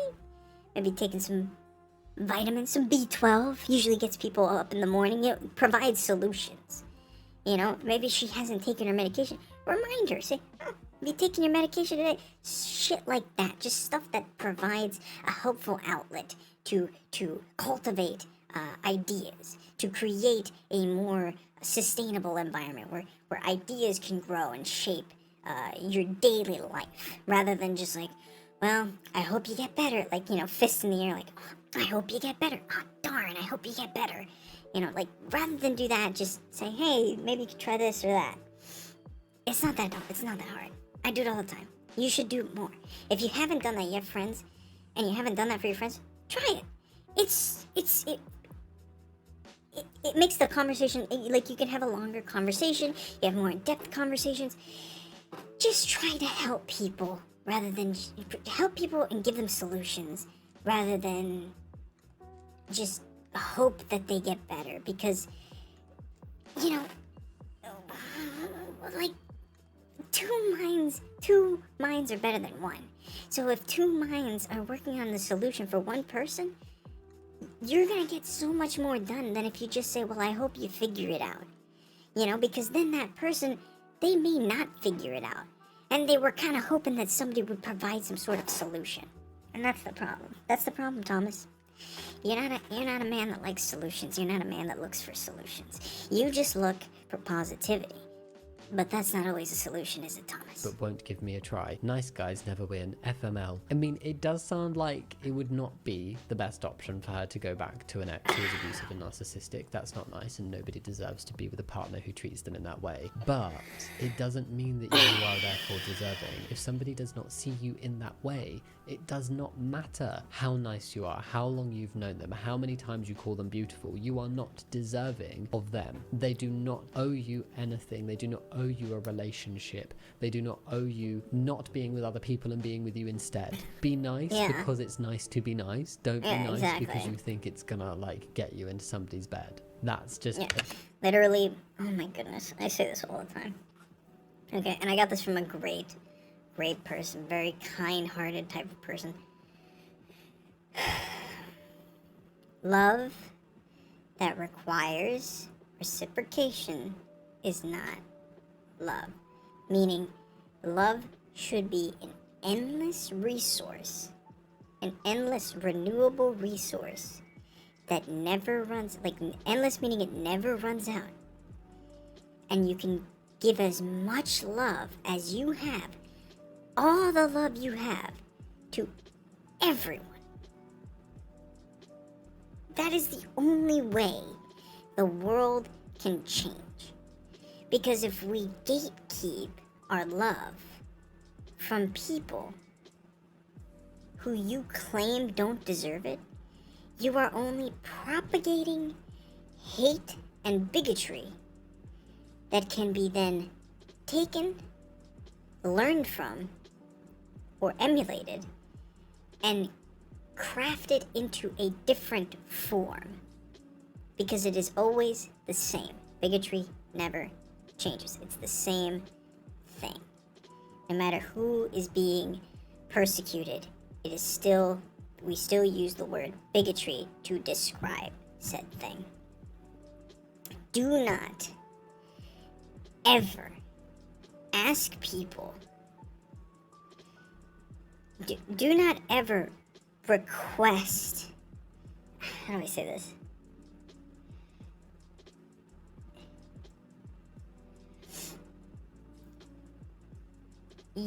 We all have this, right? You do not need people to give you love if you are not giving love in return. Because you yourself have turned away. You yourself have said, I don't need this resource. Thus, you do not need love. Which means, or you do not need to give your love to anybody. The love is yours. Wait, no, sorry. I said don't give the resource. You do not want to give up your resource. Meaning that you shouldn't receive love from other people because you are not giving away your resource of love. You should not expect, like, just from a different point of view, we should not expect love from people that aren't willing to give love endlessly without restriction, just pure, unadulterated love, no reciprocation needed. Love is not a transaction, thus it cannot be hoarded, it cannot be kept, and it cannot be saved. Love is a contemporary feeling, meaning within the moment, within our time, within the exact moment we are living in now. Love is contemporary. We cannot save it, we cannot keep it, we cannot hoard it. Thus, you must always give it out. You must always give love because you cannot save it for the future. Love is not money. Love is not time. Love is not effort. Love is love. And you cannot store love anywhere. You can only give infinite amount of love. Receiving love is a different story, because that goes into much, much more complex methods of understanding the human mind. But even the people that find it difficult to receive love can still be the most caring, kindest people that give endless amounts of love. It's just they have a problem receiving it. That's a different story. That's a different story. But those people are not asking. They're not asking, please, please give me more love. They're saying, I have love to give. I just don't get love. Not, I have love to give, but you have to give me love to get my love. That's what I mean. That love is not transactional. I have love to give, but you have to give me your love for you to receive my love. That's wrong. And if you see somebody doing that, or if somebody in your life does that to you, that person doesn't love you. They love the feeling that you give them. They love the momentary, contemporary feeling of love. But they don't love you, because they are not giving you their love unless you give them your love. You see? So they don't love you. And that's something you have to understand. A bizarre attitude to have, and like, are you really like best friends with somebody if all you're viewing them as is a person to get in a relationship with, and a person that you deserve to be in a relationship with? Just exactly. He was thinking that this relationship is purely transactional. Okay, I can give you love, but you have to leave a situation that you possibly can't leave to get more love. So it is a transaction. So you have to do this thing to get this thing. Right? We all know how transactions work, right? You have to do this specific thing to get this thing. You have to give somebody, let's say, $1 to get a chocolate bar. You know, it's like you have to give somebody this much love. So, leaving your current relationship, getting into a relationship, and then hitting all these other markers that I've already assigned to you. Beauty, kindness, you know, all these things that are already assigned to you while you're in this other relationship. And you have to give all those things on the list to this new person, and then you will receive love. And only then. Because any other moment, it is purely a transaction for them to receive more love from you. Always. It's one-sided. And it's always the person with the most love to give that gets taken advantage of in these situations. Every single time. Because you're nice to them. Apparently, I've decided to film on the first day of the year that our neighbours are getting their garden done. Wow, it just got louder. Why? Of all the days. Okay, I think we're good to go now. The amount of pure rage in his voice at the dude stealing chocolate, juxtaposed by him not giving a single fuck towards anyone else, is so funny. I have no idea what this means. It's about something that I cannot see, but sure, I get it. That's what happens when a nice guy reaches his limit. Even nice guys have limits now. It takes a lot to push me over the edge, but when it happens or I'm on the verge, it only takes a whisper to make the final move over into pure rage. Lol. That is so psychotic. That is such a psychotic take. Then you're not a nice guy. Then you're not a nice person. If all it takes is a few steps to get you to literally attack or fly into a rage of like anger-filled like comments and words of just like yelling, if you love to yell at people, if like somebody whispering something at the wrong time makes you fly off the handle and you yell endlessly, let's say it's just something as simple as like, oh, I fly into a rage and I get angry and I yell, or as complex as I fly into a rage, I get angry and I hurt people around me. If that's all it takes, then you were always at that edge. There was nothing to tip you over. You were ready to go. Okay, there is no tipping point when it comes to anger. It is an instant switch in your brain. It's a switch, not a tipping point. There's no boiling point. There is no tip off to anger. It is just, I'm happy, I'm angry. That's it. Simple as that. So when these people say, well, you could say, if you say one thing wrong, if you whisper, say something wrong, you look at me funny, I'm gonna boil over, I'm gonna tip over, the fuse is gonna pop, and it's gonna fucking, and then I'm gonna go.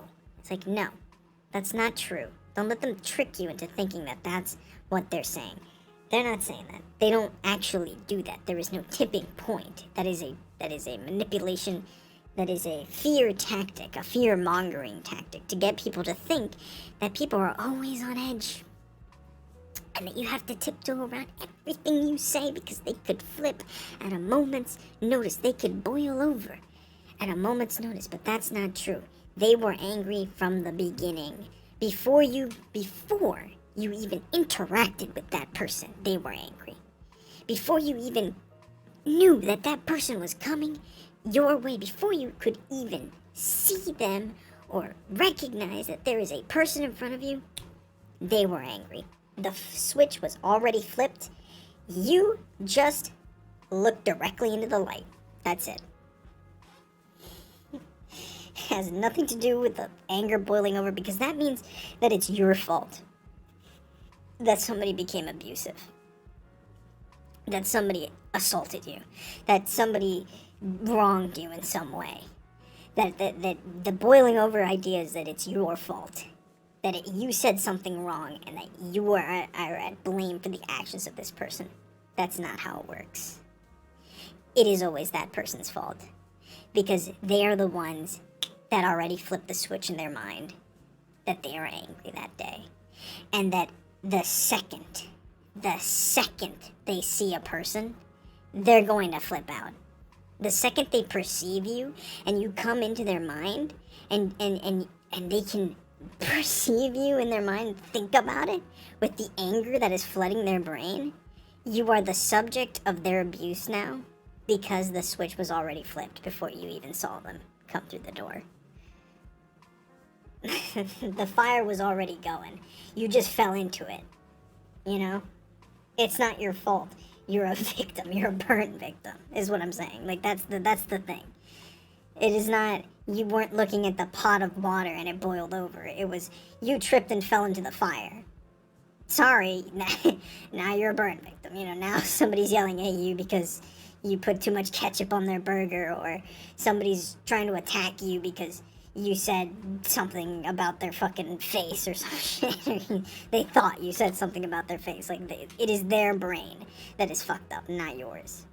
It is nothing having to do with your life. It is just That theirs. sounds like somebody who doesn't regulate their emotions properly. Letting things out in a healthy way and communicating before you just go full, like, oh my god, and like rage. Reminds me of the little angry person in Inside Out, just completely unable to let out feelings healthily, basically. I saw this reel, a friend shared it recently, and I completely agreed with it. It was like, your feelings are always valid, but your behavior due to those feelings is not always valid. So you are valid in feeling angry over something or upset over something, but we need to... Yeah, if you want to learn, like, I mean, it's really funny that Jamie brought up Inside Out, because Inside Out is a great way, specifically for feelings like anger and sadness. That movie is a great way to determine certain things about anger and sadness, because I think those are the strongest, most realistic depictions of those emotions in people, specifically in everyday people. So you will see people act in the way that sadness acts within the movie, you know, and you will definitely see people in the way that anger acts in the movie. Things like disgust, that's a little more childlike. Things like fear is a little more childlike. Happiness too, but sadness and anger, very realistic. If you don't really know why somebody is angry at you, maybe watch Inside Out a few times. You know, pay attention to the character anger, the things they say. Sometimes I think I remember at some point, anger was like, I'm gonna lose it, you know, or something equivalent to I'm gonna lose it is a way of saying, like, I'm going to hurt someone, you know? But the way that they say it is like, if you keep doing this thing that clearly annoys me, I'm going to no longer be calm and composed. And again, that goes into what I was saying earlier, where they were never calm and composed. A calm and composed person is calm inside as well as outside. If you are calm and you are composed, the inner thoughts that you are having will reflect in your outer thoughts.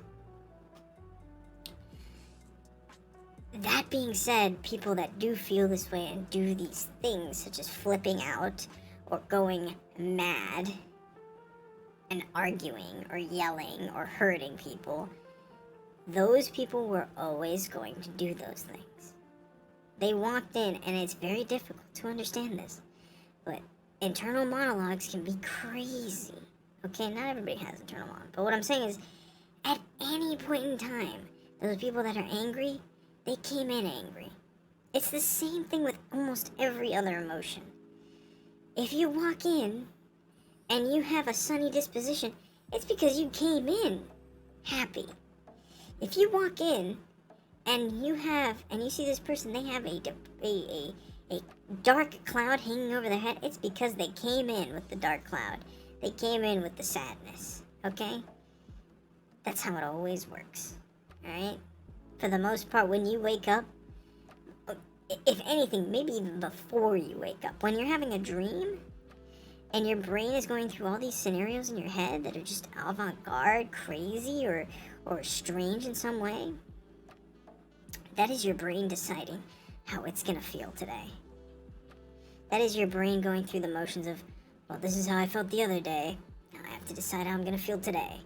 And then you kind of feel that way maybe throughout the whole day, maybe you don't, maybe something changes, right? But there is always that lingering, like, well, I felt happy this morning, so I'm gonna try and feel happy again. You know, like, it's very like, I'm feeling this way, and that's what I'm saying, that as in, people do that with anger. I don't do this, because anger hurts me, like, physically it hurts me. If I get angry, if I feel anger, I go into panic, you know, and I have like a panic attack.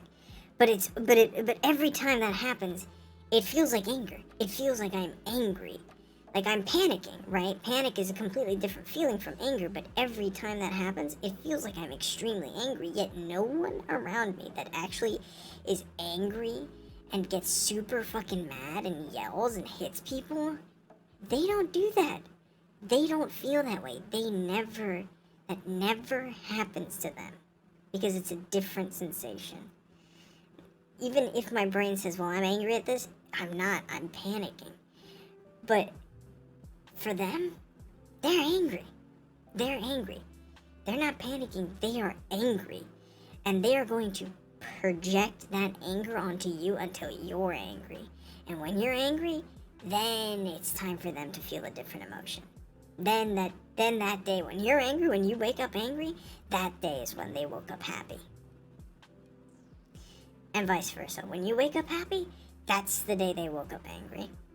Because that's the cycle of abuse, my friends. And it's everlasting.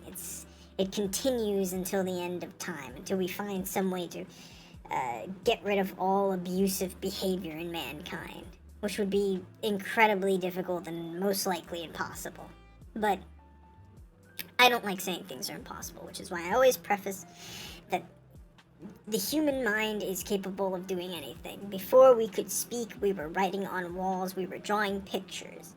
And though that may sound simple, it is very, very complex. Take it from an artist, it is not easy to draw something on a wall. Okay? A child cannot draw something on a wall as complex as a fucking woolly mammoth. Because that takes a level of fear. You have to know that you fear this thing. And I think that's what a lot of artists don't understand. Is that we don't... and I'm getting into some complexities here, but like... we can do a lot. We can do a lot, right?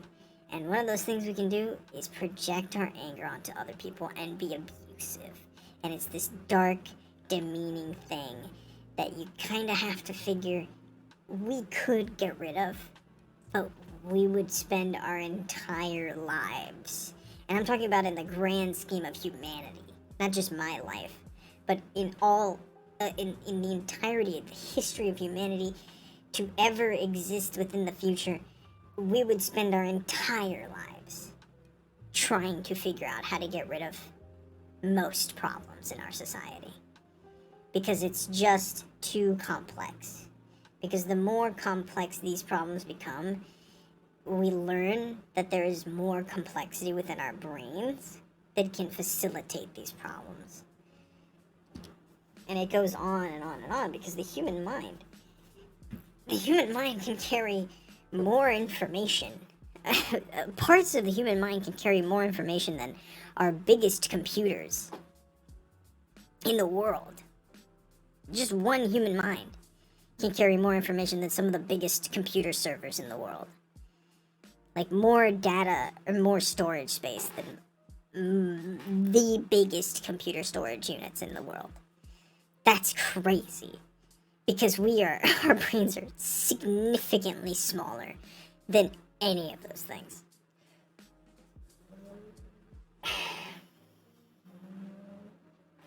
It's... And I got into some semantics here, and I was extrapolating on my own ideas and such, but I don't know, just whenever I hear these like clearly just idiotic takes on the internet, I'm just like, come on.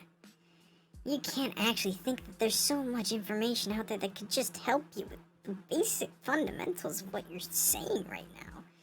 Like, you could just nod, and you could find something else that makes more sense to say. It's just, come on, man. Come on. But I did get crazy with him. Sorry about that. Be responsible. The video was paused for a while. In response to that, so like letting this anger build up in you until anything could tip you over the edge and make you full-blown rage is not a nice thing to do. Like, if that happened in a relationship setting where you were not communicating with your partner that they were upsetting you, or you were getting frustrated over something, and you just bottled it and you let it build and build and build until they could have simply said, do you mind loading the dishwasher? And that just made you go absolutely ballistic. That's not okay. We all lose our temper sometimes. I'm not saying that you have to be a perfect human being all the time, but recognizing that there's actually like a pattern that this seems to happen a lot for somebody to write it like this, it doesn't sit right. It only takes a whisper to move me into pure rage. Lol. Sure.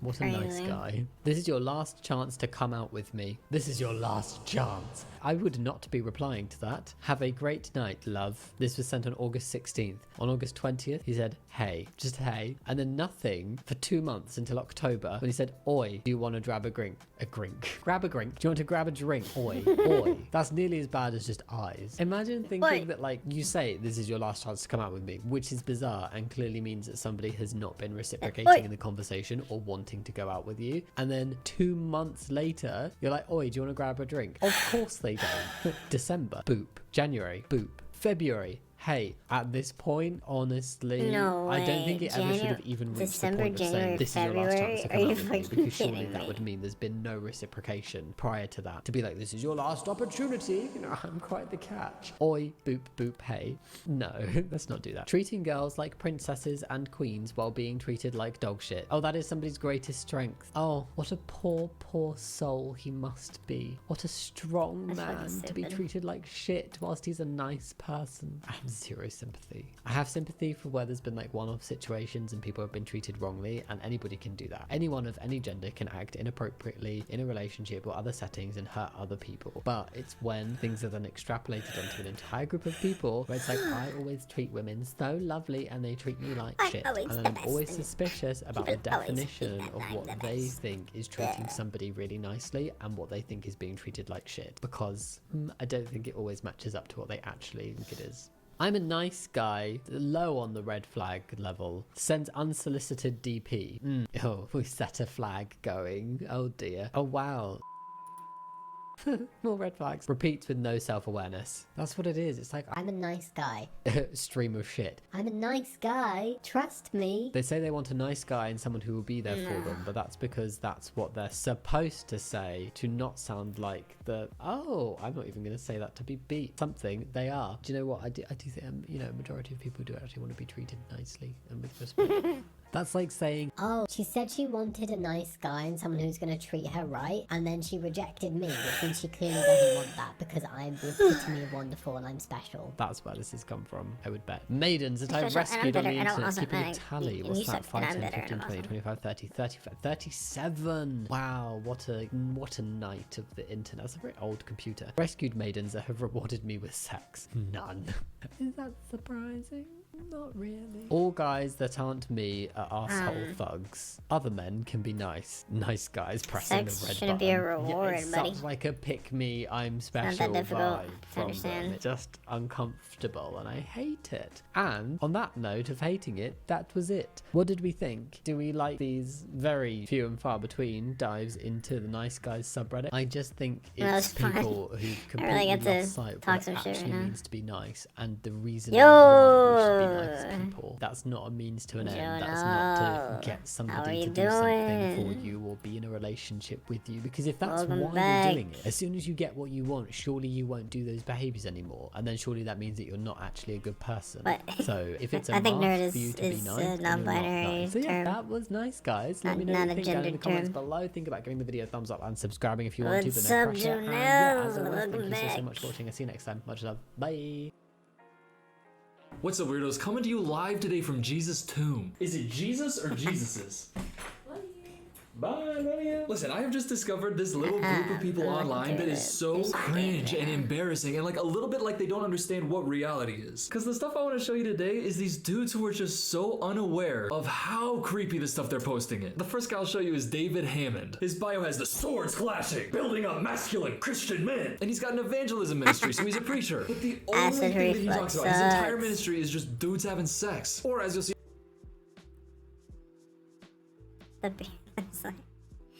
It's great, it's great. We're chilling, we're watching videos. I went on a whole fucking tirade about garbage. Can't even remember half of the things I was talking about. Just like, you know, just like love. We're talking about like love and reciprocation and kindness and what have you. Very fun stuff. Great to have you around. Great to see you. We're watching videos. We're just chatting. in the videos, dudes who can't stop thinking about it, but can't Taking a do break it, from can't the do it. Souls like Think of all these games. like strong men. I guarantee you these men weren't fat guys. They weren't. Someone else is in the chat. Yeah, every once in a while I get like 2 people. That's about it, really. Very rare to get 2 different chatters. I think haven't really gotten double teamed. Weren't watching the websites.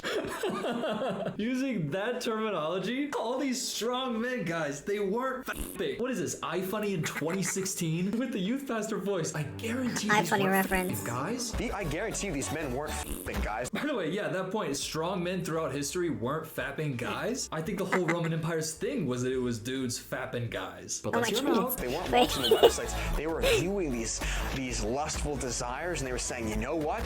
I'm gonna use this to Double conquer a team. nation. This guy is the dumbest man on earth. Alexander the Great, trust me, he wanted just like me so bad, but like Alexander I the Great was never there, had he was sex. getting So his- that's like Alexander the Great. He did it to conquer. Like That's me. why they I'm called him sorry to tell you, Alexander the David Great. Hammond, Alexander the Great was definitely fucking. By the way, a lot of guys probably. Alexander the Wait. Great, gay? I'm gonna use this to conquer a nation. Think of like David, right? David and Goliath. Yeah, I'm pretty sure that's what David and Goliath David was and about. A Goliath. shepherd boy who was so sexually repressed he could kill a giant. Also, isn't King David's whole thing that he slept with Bathsheba and then got her husband killed? Ain't that his whole thing? Anyways. I mean, if you want to look at the most gay David and Goliath, look at, what's his name?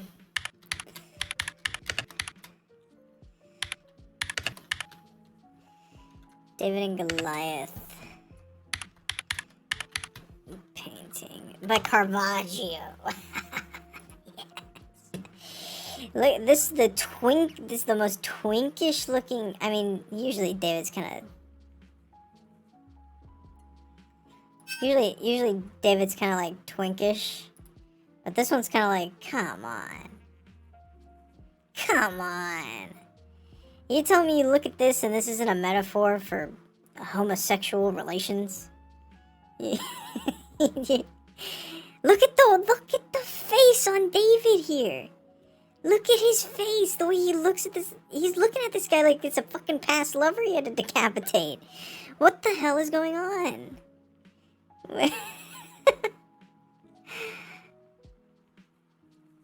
This is I'm sorry. Let's continue with the video. If you keep masturbating, you're a man-child and will die single alone without any woman. Oh, okay. Wasn't this like a Christian account? Wasn't this like preaching?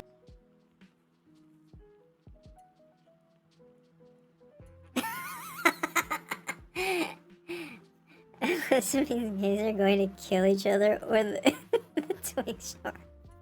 That's exactly what it means. The twink rose against his bare top. He said I wasn't having it anymore. It's time for me to top. And he fucking decapitates him. And that's the story of David and Goliath. That's how they tell it in the Bible every time I go to Sunday school.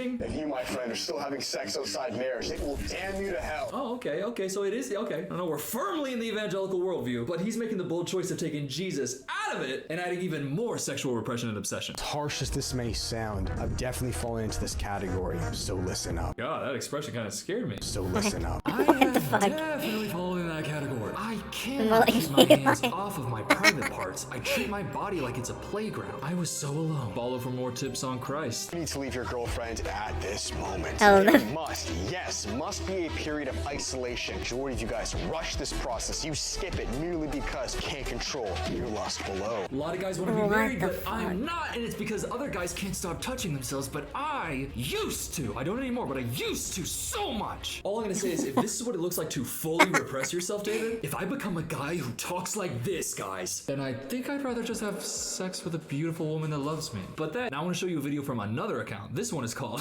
No Fap Wizards. May God bless the Hey, rise. the wizards.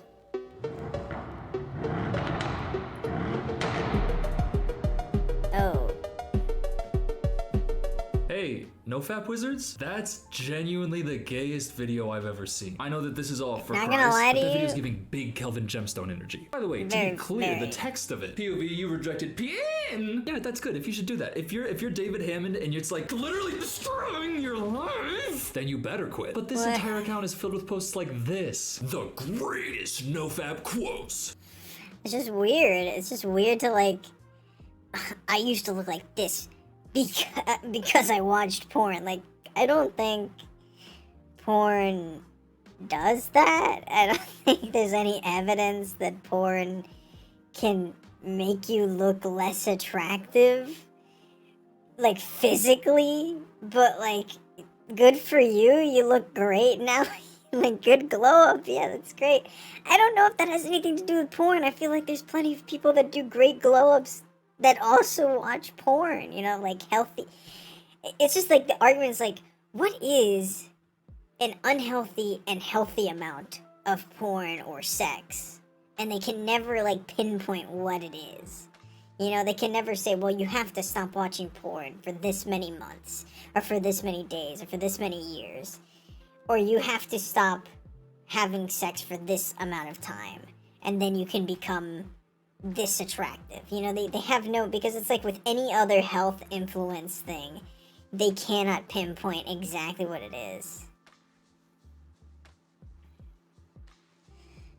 Not directly, but the way porn fucks with your brain makes you take less care.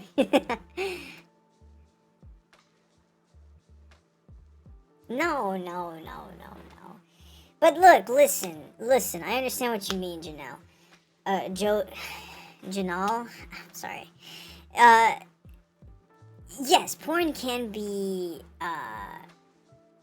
harmful to some extent, right? But there's like, that's just like, it goes into like what most health gurus do, where they're just like, well, you've got to do this to get like this healthy, and you have to eat this sort of diet. It's just like, porn is just another one of those things that they demonize. There's definitely people out there that have a problem with overstimulation and over sexualization of the people or things or whatever videos they're watching around them. And that is a problem. They have a problem. But a random person that like watches porn once a week, you know, every like they'll watch like one time a week in a span of like 2 weeks in a month, you know, and then that's their porn. That they watched porn, it was nice, it was great. That's not addiction. Addiction is like you have to go back to get more, you know, and it literally like stops you from doing normal things in life. Like you can't get a job because you're addicted to said substance, such as like a drug, or you can't have a social life because you are addicted to this drug. You know, like that's easy to understand. But when you say this person has a porn addiction, it's like, well, watching porn doesn't really do, like scientifically speaking, doesn't really do that much. Unless you are unhealthily, like you can't get a job, you can't interact with people socially because you have to watch porn and you have to masturbate. you know, that's a problem. But if you can get a job, be a functioning member of society, and you watch porn sometimes, I don't think that that's unhealthy. I think that restricting yourself because you might get better abs that's kind of unhealthy. You shouldn't have to restrict yourself to get to a point where you're visually appealing. I don't know, I think it's weird. Semen is the primary source of strength. The great Gamma. It's the primary source of strength? So what? I don't come for a month, all of a sudden I can punch God? I come for 3 weeks straight, I can rise from the dead? But my favorite quote from this whole post is Steve Jobs' girlfriend talking about him. He said he did not want to release so he could build wealth and power by conserving his life force energy. Yeah, Steve Jobs, the guy who is known for having a fundamentally sound and correct view on modern medicine. Yeah. Steve Jobs told me not to come. Steve Jobs died of Joining my parents' real cancer estate because firm. he Steve Jobs wanted told me not to. come, and now I'm a real estate agent. Steve Jobs died of cancer because he wanted to take alternative medicine rather than actually take chemotherapy. And the only reason he died of cancer was because he was taking alternative medicine for so long. He did. He died of ligma balls. Sadly, he died of ligma. He died of cancer because the man thought, well, I'm gonna take this herbal remedy and that's gonna fix my cancer. But then he was doing that for so long that when he decided, well, this isn't working, I actually am dying, that it was too late because the cancer had developed to a point that he could not, like, get it removed even with the help of chemotherapy. He still went through that. He still went through the treatment just in case he could, but he was stupid. He went through all the trouble of using, like, medicinal herbal remedies and what have you. He rubbed sage over his fucking foreskin and that got rid of his cancer, but like it didn't help, and he needed to take chemo the second he knew he had cancer, which was very early on. When he had cancer, he figured it out pretty early on. He just decided not to deal with it until it actually became a problem, and the way he dealt with it was with, like, fucking 5 weeks of my voodoo training because I magic don't and- count. Also, I don't know what to tell you to prepare you for this next post. This is by some guy called Drip King. Some Sugar about and baby girl. spice. His profile says Christ follower. His posts look like this. No, dude, that is sick. That's sick. No, that's sick as fuck. I guess he's saying the first one is nerd. I mean, honestly, he's kind of posting up in the first half of that video like he's got a physical disability. I don't know. Maybe that's just how nerds stand. I fear God. Muscles shaking from how hard he's flexing. I love food. Hey, just don't watch it. Guys, can I just say that? Don't watch it. You don't have to. Nobody's making you. You are the only one making yourself watch it. Also, fellas, you do not have to confess every time you watch. Actually, NoFap Wizards has a great quote for times like this. When you realize God loves you, even though you've relapsed 1,000 times. Oh my God, cut the cameras. God loves me even though I keep jerking off. Oh my God, thank you, God, so much for still loving me even though I can't get my hands off my Johnson. Can't But get first, my real quick, do you hands mind? I out want of to thank the my sponsor of today's pants. video, Riz. It is this app that is so insane. You just open the app and there's all these different little shows, but when you click, which first of all, you'll see the For real. it actually turned that he has Baby? pretty best friends. That's that guy! By the way, I'll leave this stuff last. I'm actually gonna go on there for fun. And you can too if you download the app. The The link Christian guys out there, the girls have had their fun. Now, it's our turn. Let's watch a video of two shirtless young men talking about how sexual attraction to women. The sponsored blog. How would that even work? Also, I'm always usually kind of curious about the sponsors of the video, so it's nice to, like, skip through it and see what it's about. Women is bad. Sleeping with a imagine woman? sleeping Nah, with nah, her. nah, nah, nah. Imagine starting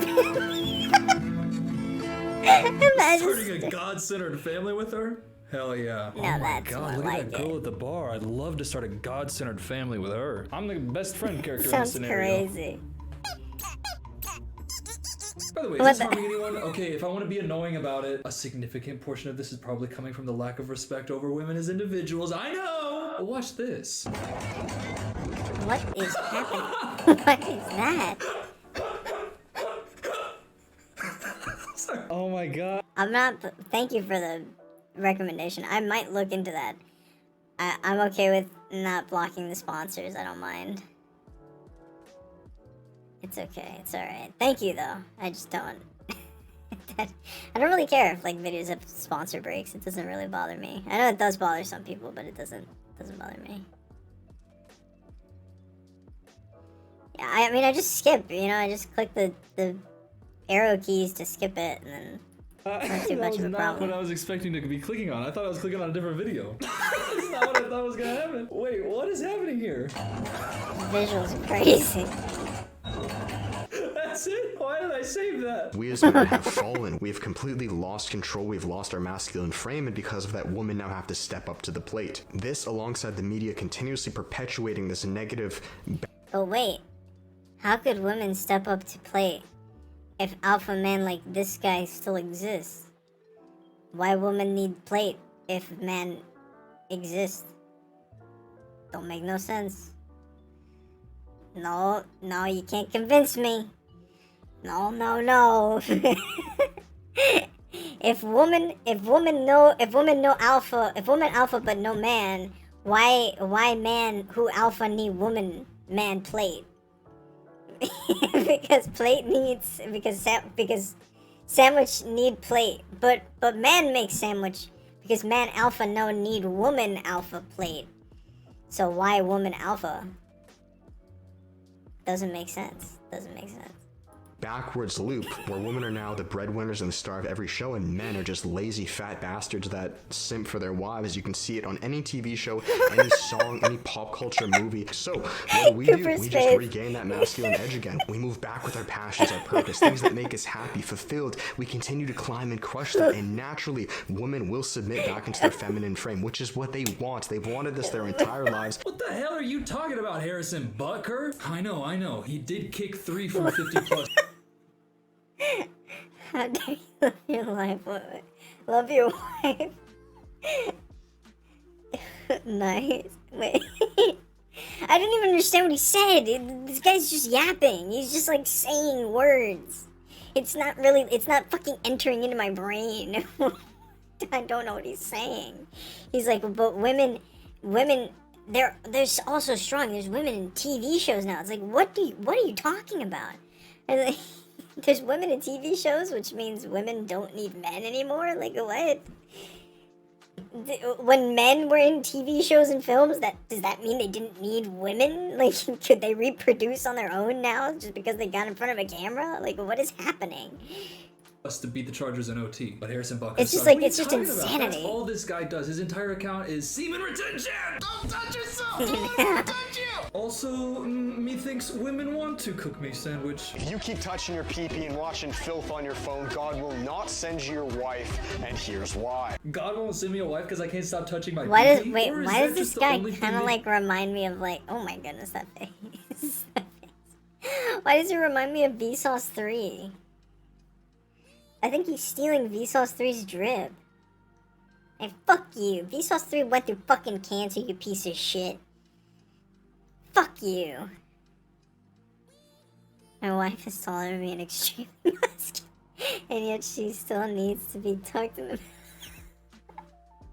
It makes sense. Well, that's because she's actually the alpha in that situation where she's telling you to please tuck me into bed, baby. She's saying, please, pretty, please tuck me into bed. My big muscles need to be warm and covered. That's actually her being the alpha in that situation. You're actually the beta because you're not getting tucked into bed, and your wife should actually tuck you into bed.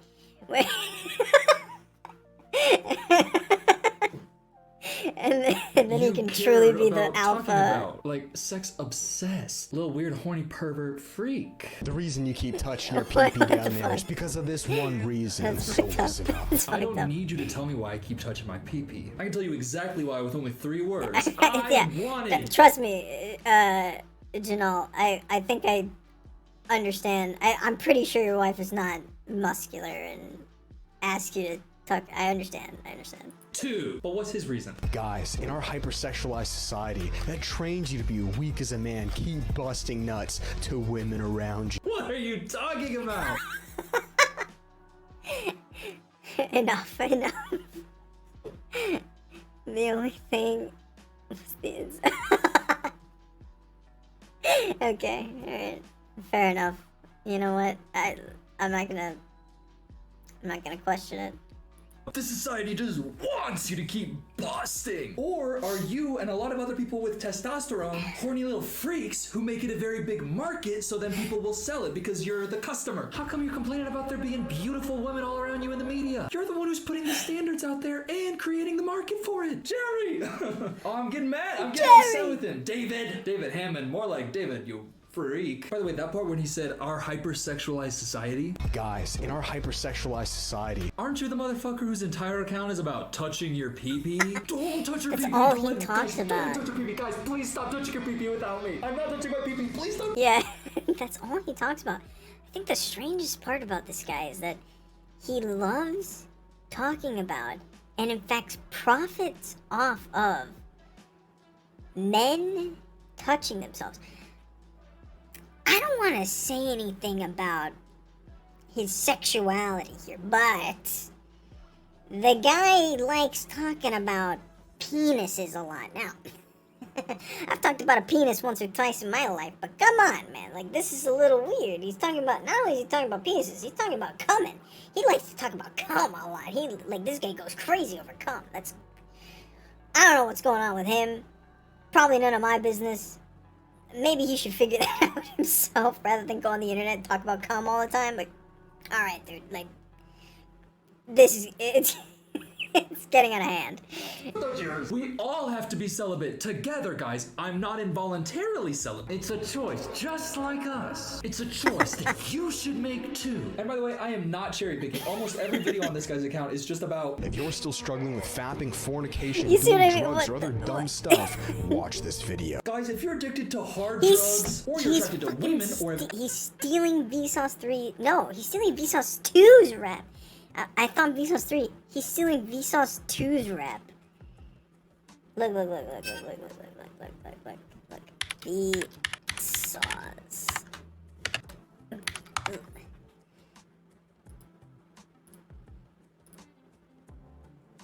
Look at this shit. Classic Vsauce 2. Now you put this guy next to this guy. Look at this. He's stealing his rap. Those people do like Andrew Tate or like Tate. Wait, damn it! I couldn't read that fast enough. Oh my gosh. Hate the alpha male fake grind these people do. Like Tate or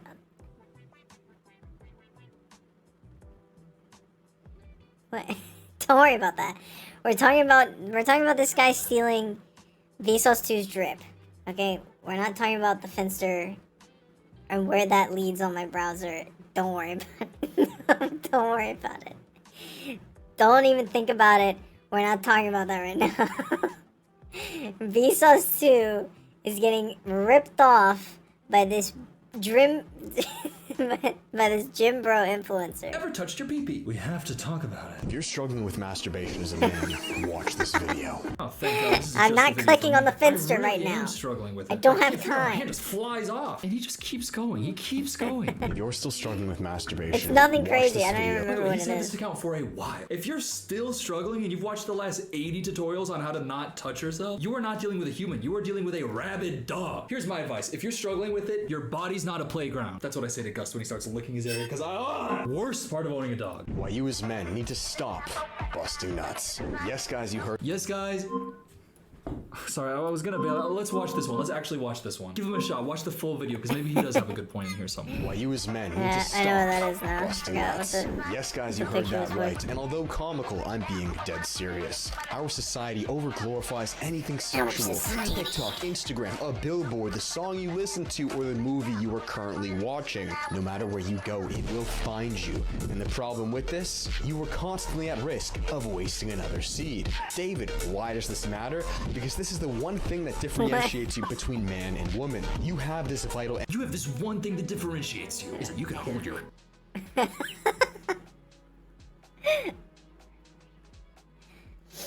Yeah, what he basically said, so to break down what he said, no matter where you go, everything you look at can make you come.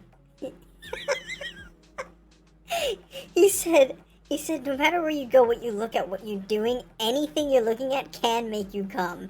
And and will. And that's what is happening. Guys, don't go anywhere. Don't even open your eyes. Don't exist, because the darkness that you see when you close your eyes could make you come. You don't understand.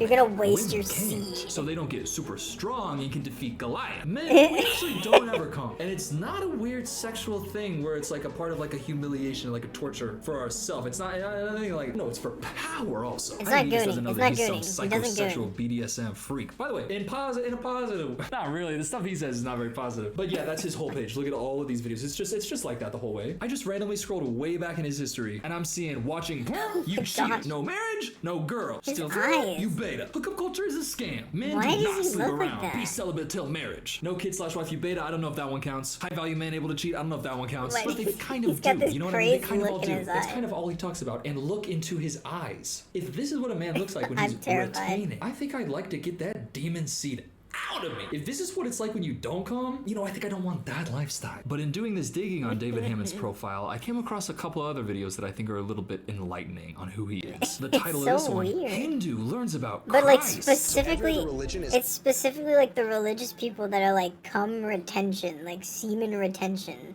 You know, like don't come, like no, not November, but every day of the year, kind of shit. Like what is it? That's harmful for the human body. Don't like. You're telling people to like actively harm themselves in a way, like in a real way. You definitely, first of all, you can't do it, okay? Because when your body doesn't, you know, when you don't like ejaculate, your body does it by itself. That's what like, what is it called? Fucking coming in your sleep. Wet dreams. I think it's because it doesn't come from a weirdos or resonate with, yeah, or to make money, yeah, it's just they're trying to like go into a niche of like a specific kind of person. They're literally, it's targeted like targeted advertisement for whatever fucking garbage these guys are selling on their own website, whether it be like vlogs or videos on how to not fucking masturbate or some shit, just for people that are willing to spend money on this. Like the regular person, the average Joe, they're not gonna see that, and they're gonna see that, they're gonna say this is clearly a scam, this guy's a piece of shit. But somebody that's like susceptible and like kind of ready to like listen to something similar to this kind of mindset, they're gonna be like, hey, maybe that makes sense, maybe I should pay this guy like a bunch of money to learn how to not come. And really all they need is like a therapy session with somebody that's actually qualified that can tell them, hey, maybe this is why you're doing this, you know? That's all you need, rather than spend money on whatever this fucking idiot's selling. It's a deeds-based religion. You just said you have to outwork your bad karma. Muslims believe they have to outwork their bad deeds. Buddhism, you have to follow the Eightfold Path. Jesus says that we cannot work our way to heaven. There's no amount of good deeds I do are going to be enough. God, heaven is white as snow. It's simple. But wait, he just named two different religions. He just named two different groups of people that believe in similar things. Now, if my math might be off on this one, okay, guys, but I think two is greater than one. I think two different groups of people saying the same thing is greater than one. I think they might understand something a little more than just this one group of people. No matter how big this group of people is, seems like the two groups bigger than the one group. Majority versus minority concept. I don't know. I'm just saying. I don't even know. I don't even know if he's fully read up on what Buddhist is. What? Yeah, here. Let's roll it back. Is a deeds-based religion. You just said you have to outwork your bad karma. Muslims believe they have to outwork their bad deeds. Muslims believe they have to outwork their bad deeds. So they have to work harder to revoke any sort of bad karma, right? It's And then he almost like you have to says- follow the eightfold path. You have to follow the eightfold path. Jesus says that That's it. That's all he says. That's all he says. Buddhism, you have to follow the eightfold path. No real explanation as to what that means. As somebody like me that I don't really understand what that means, I feel like he just found an article online and he read it for a second. He's like, "Ooh, eightfold paths. That sounds so cool." What does that mean? What does that mean? ChatGPT, what does that mean? ChatGPT. What is the Buddhist Eightfold Path? What does that mean, ChatGPT? Let's see what ChatGPT has to say.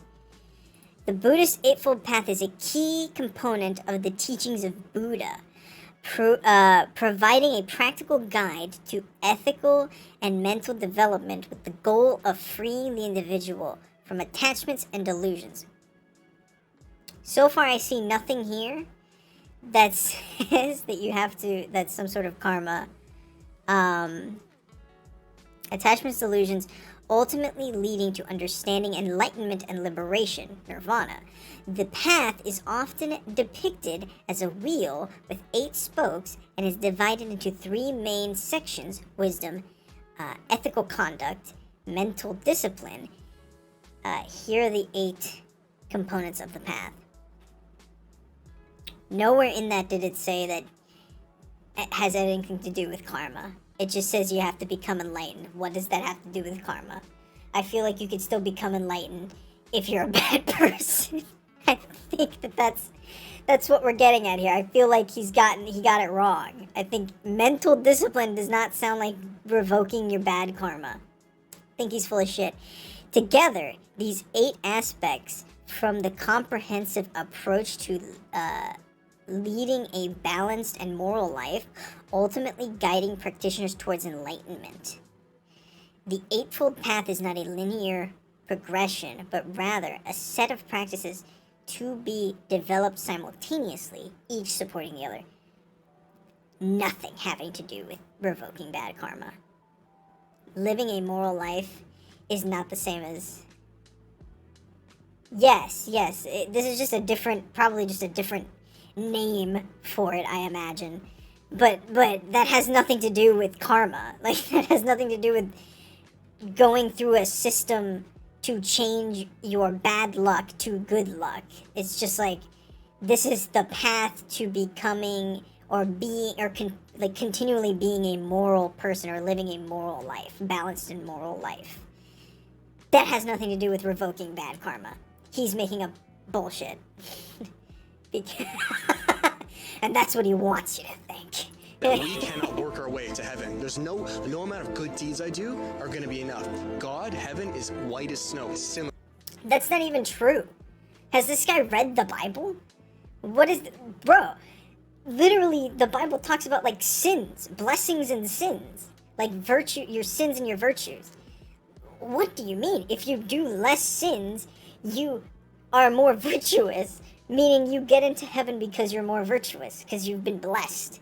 But if you are sinful, because you do a lot of sinful things, you indulge in sin, then you are less virtuous, meaning you cannot go into heaven, and in fact you go to hell. That is literally working towards a goal. He's full of shit. You work towards a goal to get into heaven. Okay, you stop your sinful... I mean, literally, that's the whole thing. Perfection. We're all dirty. Even if I told one lie in my life, guilty. Do you understand how much of a dick you have to be to go on to what looks like just an average town center or college? What's it called? I want to say agnostic, which I think is like not atheist, but like I want to believe that there is a divine spirituality in humanity, but also I sometimes lean towards maybe atheism, so it's like kind of like somewhere in the middle between the two of like, definitely most of my beliefs fall more under like native... Yeah. Most of my beliefs fall under, like, mostly Native American belief systems, you know? So, spirits, and reincarnation, the basic stuff that is in most belief systems, psychopumps, creator deities, stuff like that. I do believe in that. But I wouldn't say that I am I'm monotheistic. I would say that I fall more into polytheistic, which multiple deities. And then from there, a sense of idolatry. So very different from, say, an evangelical.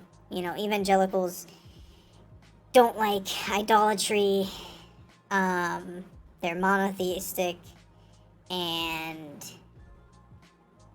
they're not open to anything other than heaven or hell, or, you know, like the apocalypse, or, you know, shit like that. It's just like, we don't really got that, you know. We don't, in my side of the world, we don't talk about those sorts of things. Campus and act like you're teaching a Hindu about Christ. Every other religion is a deeds-based religion. You just said you have to outwork your bad karma. Muslims believe they have to outwork their bad deeds. Bro has a low taper fade. He knows about Christianity. He just wants to get to his class. Also, can I just say, if you're one of these evangelical people, you're talking to somebody of a different faith. The stuff he's saying, nobody cares about. Yours is a deeds-based religion. Ours isn't. In heaven, it's white as snow, sinless perfection. We're here, dirty. If I told one lie, guilty. Okay, yeah, and you would care about that if you were Christian. If you're Hindu, you don't believe in that. Why is that so hard to understand? What about this one? Muslim learns the truth of Islam. It says Jews and Christians are the worst of creatures, man. Many times. Yeah, I can show you the hadiths. It says you're not even supposed to shake my hand, bro. You're supposed to drive me to the smallest part of the road. As Muslims, like, we have to welcome like all religions, all people, and we don't have the right to judge anyone. What if I could show you the hadiths that say, do not greet the Jews and Christians? Actually, there's another. Oh my god! That's so annoying. Bro just said, no, that's actually not true. I am very welcoming. I do not judge our whole community. It's actually not true. Actually, you're wrong. Like, you're saying I'm wrong, but actually you're wrong. You see, and it's just this back and forth that happens endlessly between different religions. Where it's just crazy, like, actually you're wrong because this is what I believe, and actually you're wrong because this is what I believe. And it's always this back and forth of, like, oh my goodness, insanity. It's just insanity. Community is about that. And he said, well, actually, in the scripture it says that. Okay, do you know what it says in the Bible? Fill in the blank. Let's read the Bible. Oh, you're wearing a wool blend sweater. Well, you're going to hell forever. It says Jews and Christians are the worst of creatures, man. Many times. Yeah, I can show you the hadiths. Hey, pal, I hope that denim and faux fur lining are made of two different materials. Do not wear clothing woven of two kinds of material. Oh, fuck. Oh my god, that was actually a really good point about Islam you brought up, but then I just remembered that you're wearing a fuzzy denim jacket. Anyways, yeah, that's the whole point of the video. These Christians are, you know, obsessed with sex and all that stuff. Just these ones, not all of them. Shout out Christians who aren't weird. Shout out Newfoundland. By the way, do you guys know Newfoundland exists? Anyways, please subscribe. Yeah, man, Newfoundland, I just found out about it. It's a place in Canada. It's not like some Viking thing. I thought it was like, oh, there's Newfoundland and there's Greenland. No, that's Greenland and Iceland, bro. Newfoundland, which is what we thought the Vikings discovered when it was America. It just seems like that's what that was. But it's still called Newfoundland. It's up there, yeah, it's true. You can find images like this. Oh my goodness.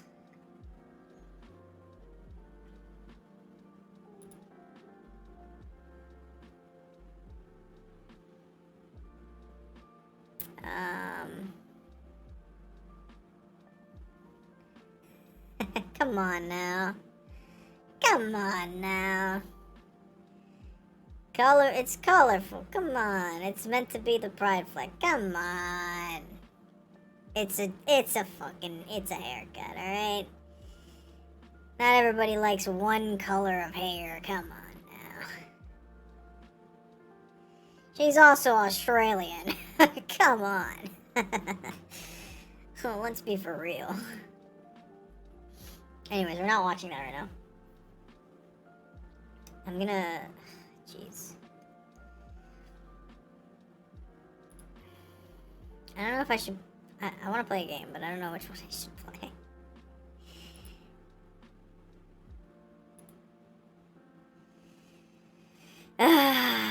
Okay, still haven't beaten the boss in another Crab's Treasure, so we can hop into that. If I can't beat the boss, I don't know, I'll probably like take a quick break. I'm actually gonna hold on. Don't go anywhere. Oh wait, shit.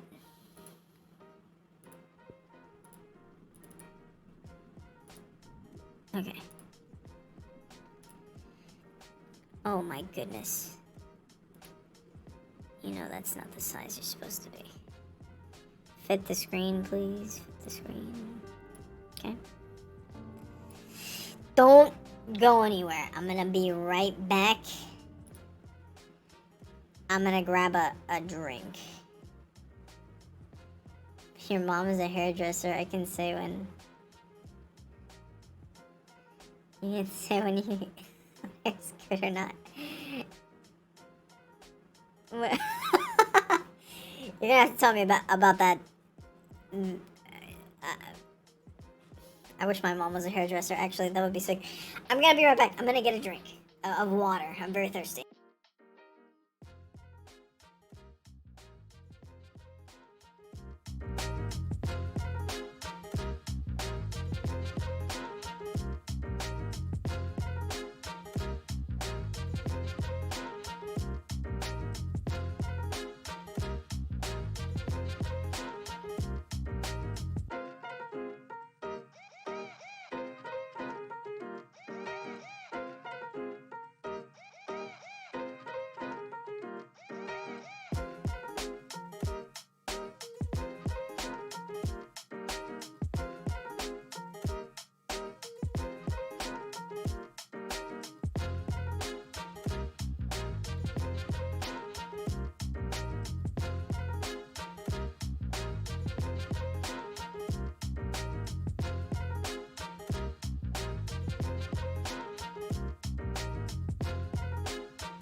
I'm back.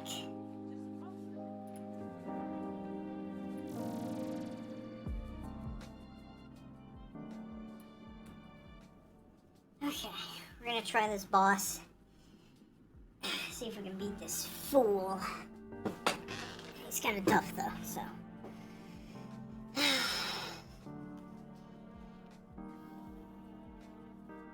Now, it's gonna feel like 2 seconds. Relax.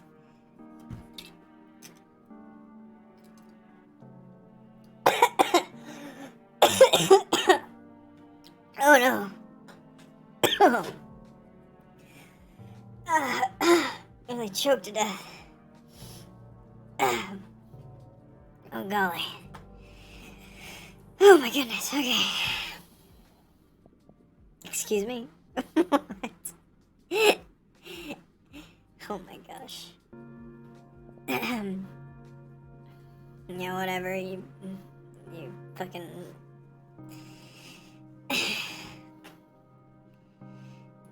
Anyways.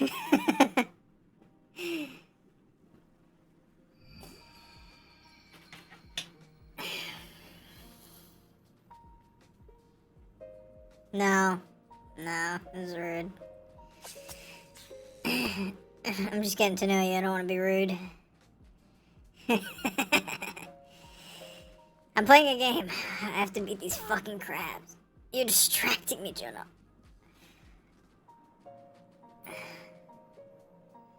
You fucking... I was gonna say you fucking guinea pig. I was gonna make a reference to what you were saying earlier.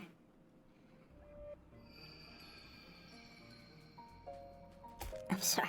I'm so sorry. Rolling.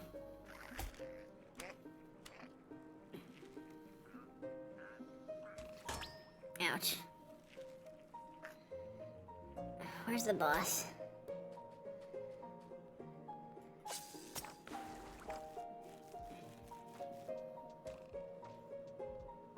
Oh, it's over here.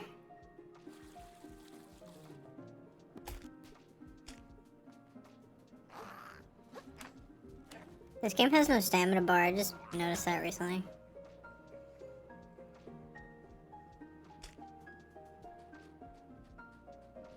Ooh, coffee. Alright, you big fuck. Wait, should I use the coffee can? I feel like I should use, like,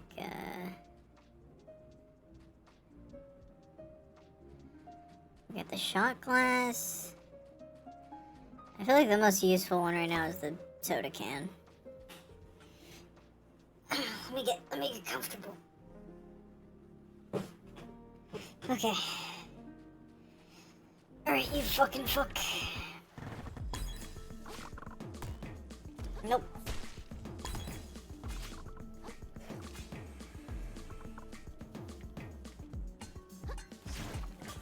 Shit. I wish. I used to be able to sit like that. And my hammies got too thick.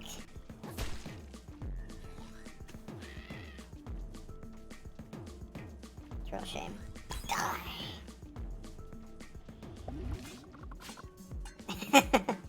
Yeah. Something like that. Stay away from me. Oh, you fuck. Fuck. I need to hit the other thing. I need to hit this. Damn, that was close. I think that's why he gives these little guys, so you can punch them.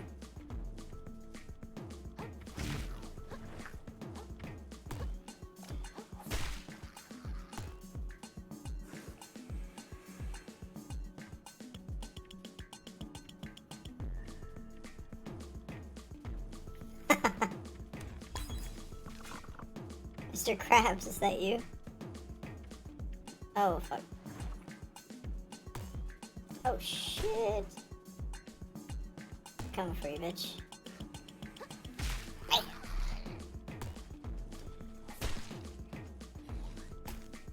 Ooh, don't touch me.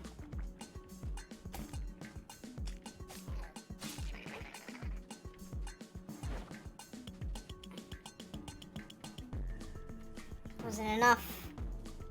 I gotta fight him.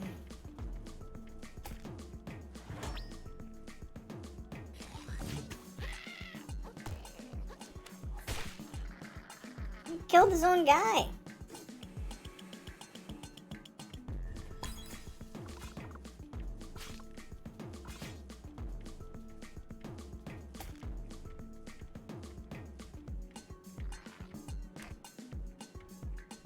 I need to fight those guys. He doesn't make enough of them.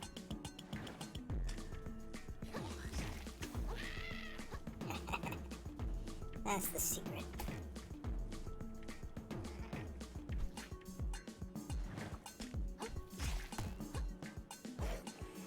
Okay. We're doing good, we're doing good. He doesn't like when I run around him. Oh shit.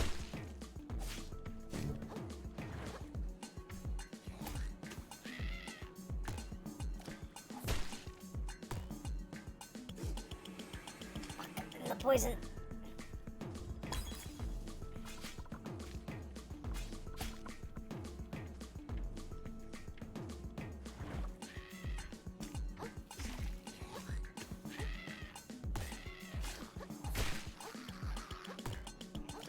It's above me.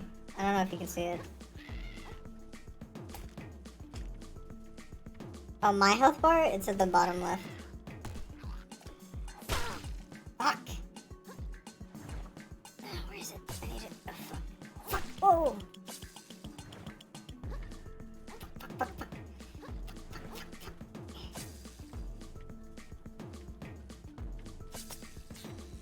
Okay. Oh! Yeah, it's blocked, I think. Oh, I can move faster in this.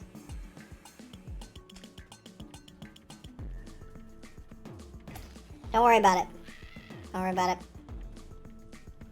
Well, actually, I can't use my ability right now. Okay, if I just keep doing those little attacks. I think this is the closest I've gotten to beating this guy. I figured out the strategy. You go for the tiny little attacks that you harvest.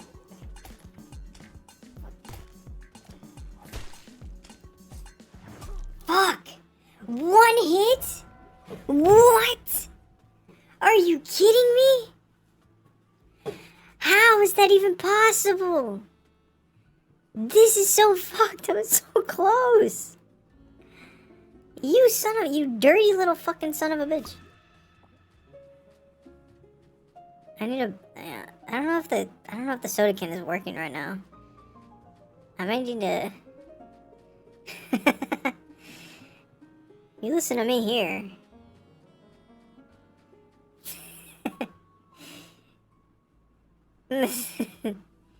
Look.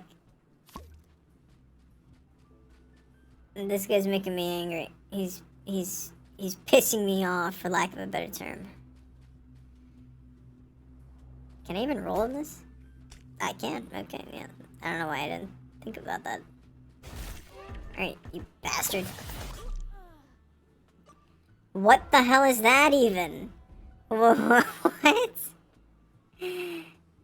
What was that? What?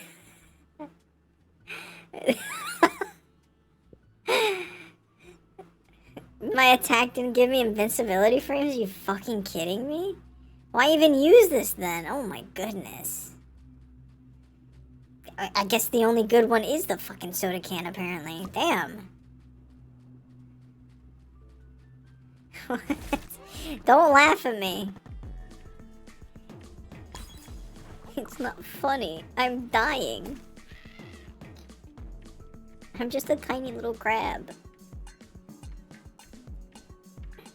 And this is the strategy. Fuck. Whoa, whoa, whoa, whoa.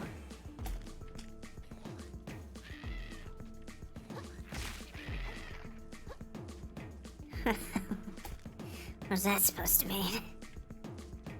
No! Oh no! Oh! Reading the chat is messing me up. Oh! Oh, that hurt.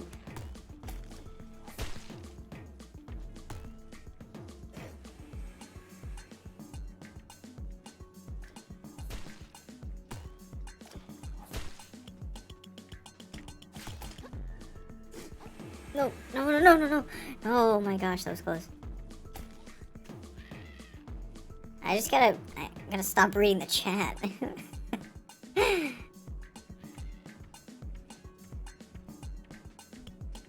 just gotta stop reading. That's the only way to fix my problem. Why is there a bread claw? He's gonna jump. Oh, oh shoot.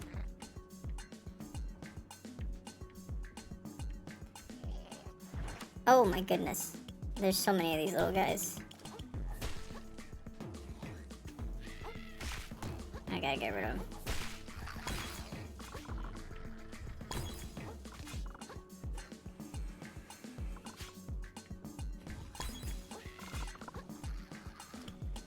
Oh! You son of a bitch!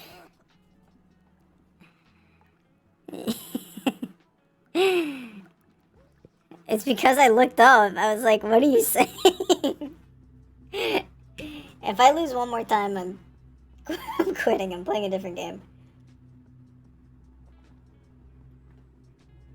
I'm not gonna sit here and be humiliated by a cute crab. Give me this.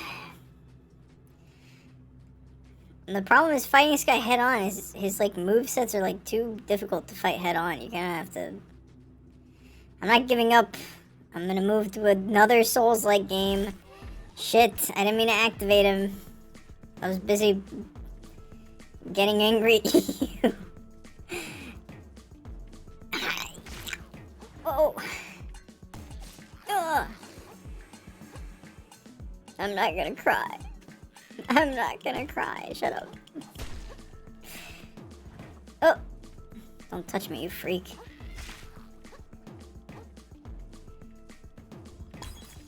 This guy's name is Diseased Lycanthrope. Oh no. Oh my goodness. Is he stuck? Oh, I thought he was stuck.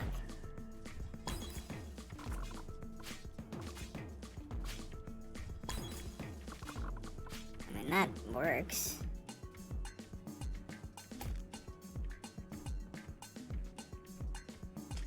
Yeah. Oh, you son of a...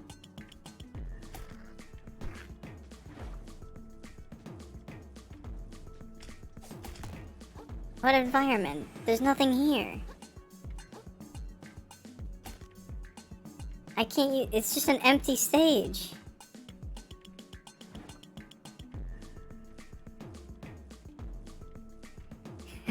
Very funny.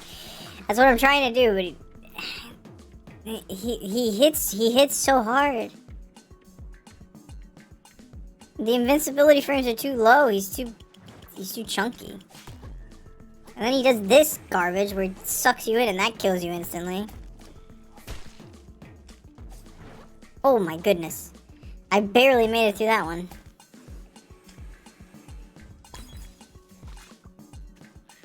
My best bet is to just dodge and get away from this. And fight these guys. And then stay in the can. Stay in my shell. Oh my goodness. Oh my gosh. You with the sucking. My goodness. You suck so much. Look at what what is this? Why can you one-shot kill me? How do I have that little health? I have nearly a full health bar. Shut it, you. You shut it. You can't be hitting me with those burns. I'm trying to play a game.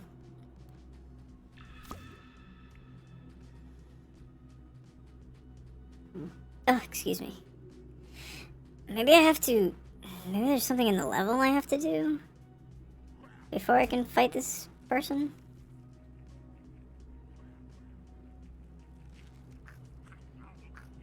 I don't think there is, though. Oh, look at this.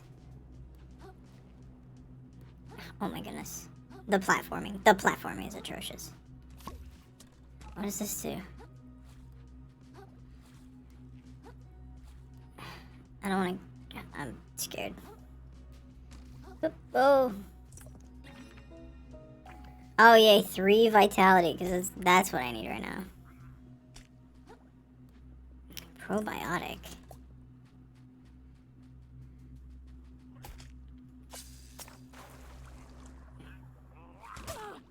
Are you kidding me? What is happening in this game? Why can these guys immediately kill me?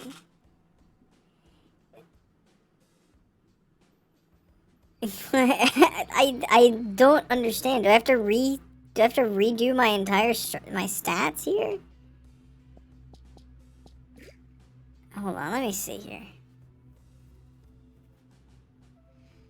I don't think that's gonna... I think I need more defense. I don't think I need vitality.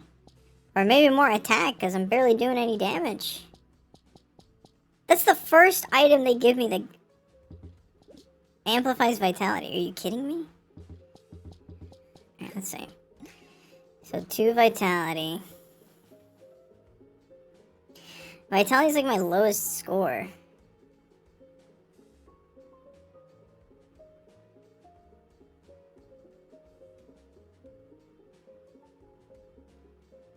Barnacle? I don't have enough slots for Barnacle.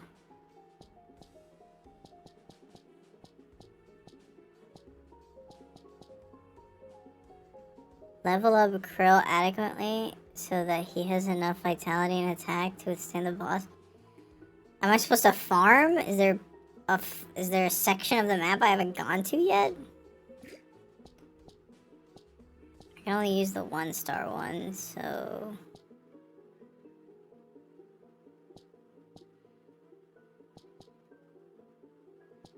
I guess attack would be best.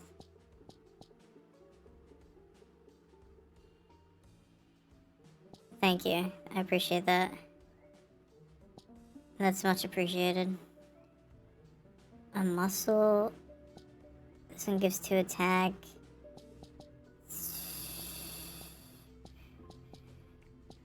I don't know which one I want more. I guess attack is. I want more attack. I haven't used this. I haven't used Royal Wave like at all. That might do something. How long does that take to recharge?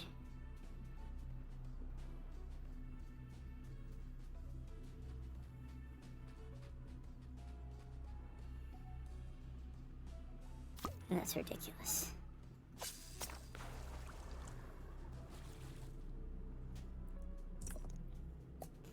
Well, it hasn't recharged yet, so I assume it's gonna take a while. Look at this guy. What are you doing, buddy? Hey, that pushed him back. Oh, shit. Oh, you know what I've been forgetting? I can do this. Oh. Okay, well, I failed at what I was trying to do. I was trying to parry, which is something I forgot I could do. Stop. No. It's the only L in the chat I've ever gotten. That's not true. I think that's it. Yeah, that's not true. What I need is the coconut. There's no coconut around here. I gotta go all the way. Oh my gosh, I should just do that. I think I can grab a coconut. Wait. Hold on.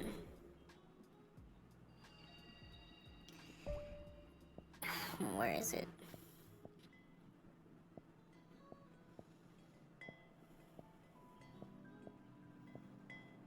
Shallows.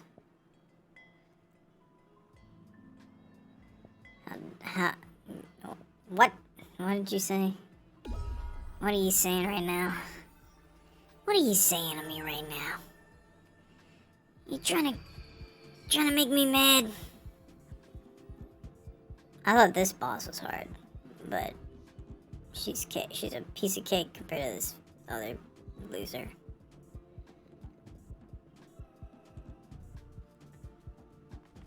There it is. Piece de resistance. Oh, see you later. This will provide me with enough defense.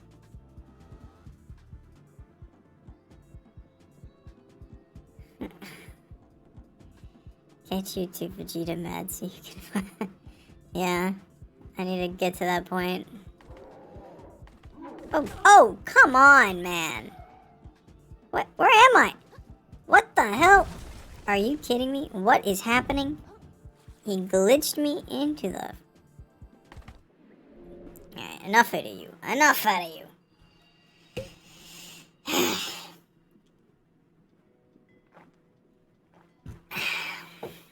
No, I gotta go back. He hit me just a little bit. I need the full armor.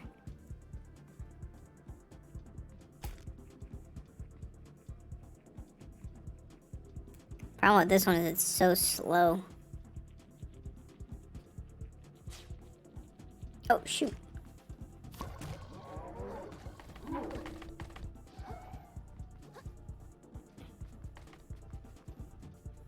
I can't properly dodge. I fat roll. Whoop. Oh, shoot. Oh my goodness. I'm trying to show you for funny. Oh my gosh. I hate this so much. Alright, one last time. I'm just gonna grab it and go. No joking around. Keep making these silly jokes, and I'm not even paying attention to the game.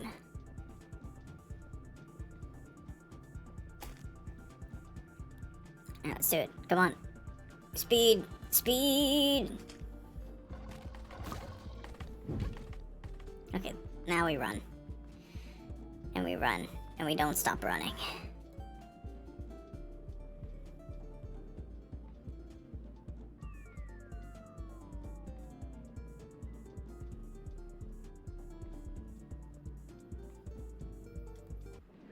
Alright. One more time. One last time.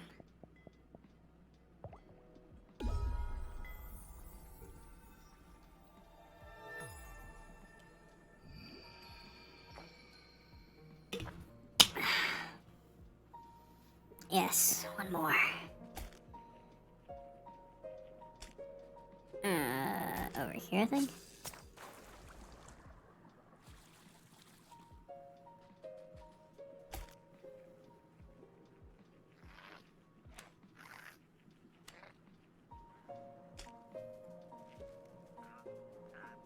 It's over here.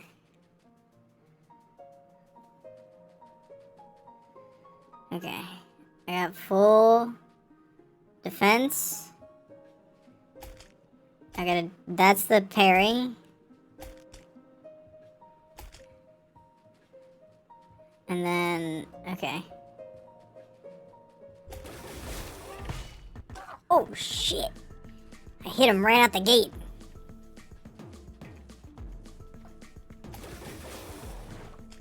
Ooh, that's. Okay.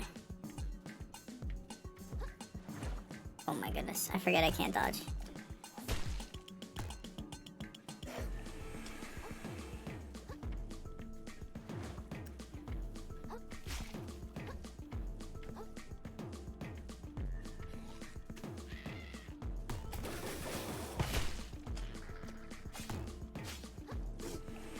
No! Oh, you son of a...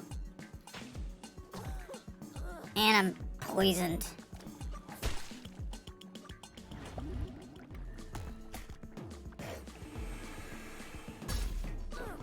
Oh, come on. I'm too slow. I'm too slow now.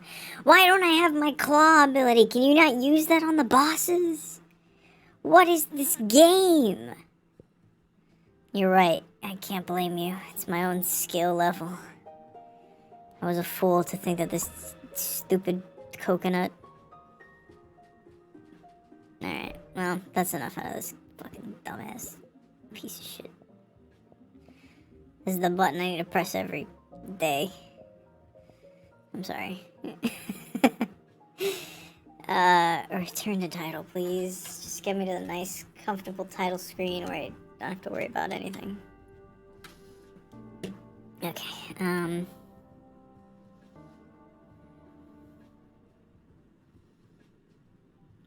trying to think, is there any other game that I have a boss that I have to fight? I don't think so. I think I need to beat this. I think before I play any other Souls-like game, I need to beat this boss because I got so close today. So, what I'm gonna do, I'm gonna go to bed so that when I wake up in the morning, I'm refreshed, ready to go, hit the stream, beat the boss. What do you want me to do? I've been streaming for 3 hours. Like, I can't beat this boss. I've tried to... This is like 2 streams in a row. I couldn't beat the boss. What? I can't. I can't fucking win. Alright? It's getting late at night. My brain isn't working at 100%. I need to, like... Oh, and you wouldn't... You haven't even played the game, Janal. You haven't even... Okay. I'm not Goku. I'm not... Hey, it's Goku, okay? I'm not that... I'm not fucking Goku. I can't be Goku. Rest in peace, Akira Toriyama, but I'm sorry, I'm not Goku. Like... You don't even play Goku in this game. Boo is awesome, alright? First of all, I'm Piccolo. Piccolo meditates a lot. Fuck you. Second of all, where do you get off calling me Boo? You son of a bitch. Third of all, I'm sleepy. It's time to go night-night. It's time to go Betty bye. It's time... Piccolo... That's not true. Piccolo quits all the time. You're full of shit. You haven't watched Dragon Ball. Literally, when Piccolo sees a fight he can't win, he quits. Fucking... Literally go see it. Like, literally... I'm the biggest Dragon Ball fan in the world.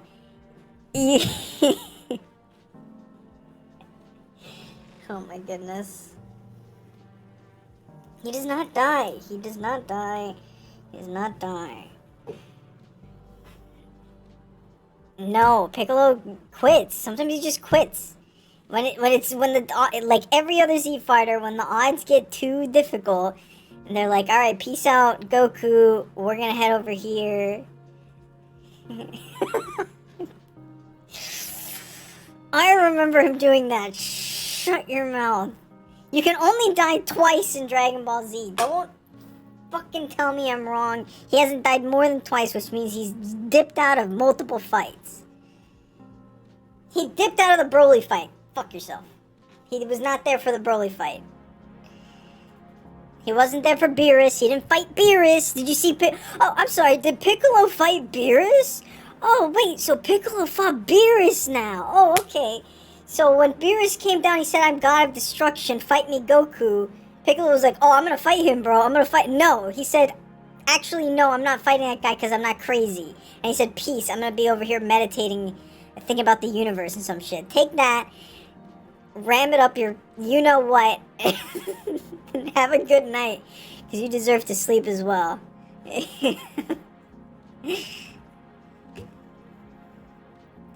Even Vegeta said no to fighting Beerus. Don't fucking come at me with that bullshit. I know Dragon Ball Z. Rest in peace, Akira Toriyama. What a legend.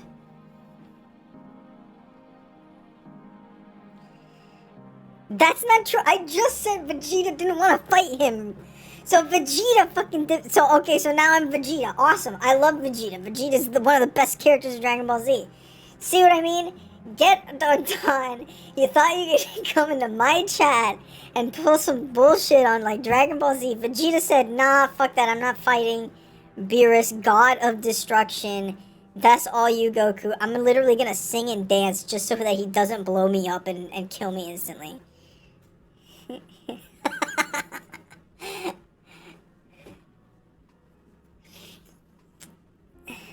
That's what he did, and you know it. And you're just fucking with me now so that I don't go to bed. You're just trying to keep me up. I've been streaming for 3 hours. That's longer than I usually stream. I usually stream for 1 hour.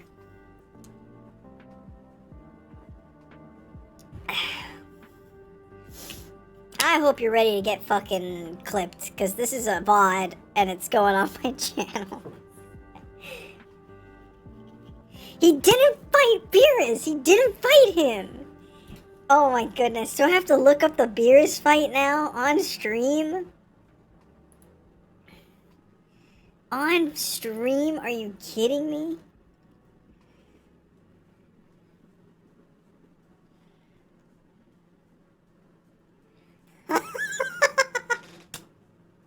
Yeah, but the second the guy showed up, he was like, nah. But then the second Beerus, like, slaps his wife, yeah, of course he gets angry. It's Vegeta. You don't think he's gonna get angry? But, listen, alright? This is a whole metaphor for bullshit. This fucking crab monster didn't slap my fucking wife. Alright? It's not Beerus. And I just want to go to bed. So I don't care if Vegeta fought Beerus or not. The point is that the toughest of people know when to tap out. So you watch yourself.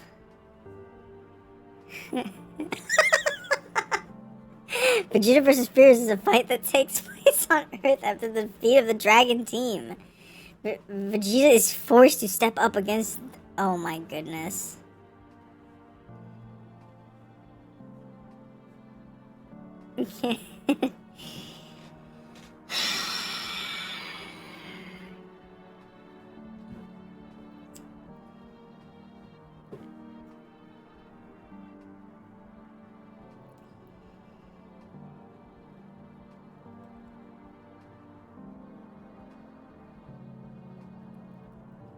That's ridiculous. That's a ridiculous argument. That's nonsense. Hold on. Wait. I'm gonna fucking...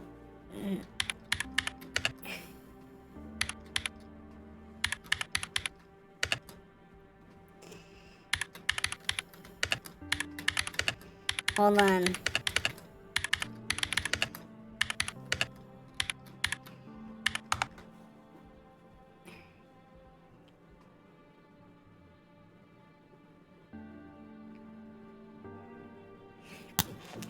In the beginning of the show, when Piccolo, Gohan, and Krillin face off against Saiyan Nappa, they realize the overwhelming power gap.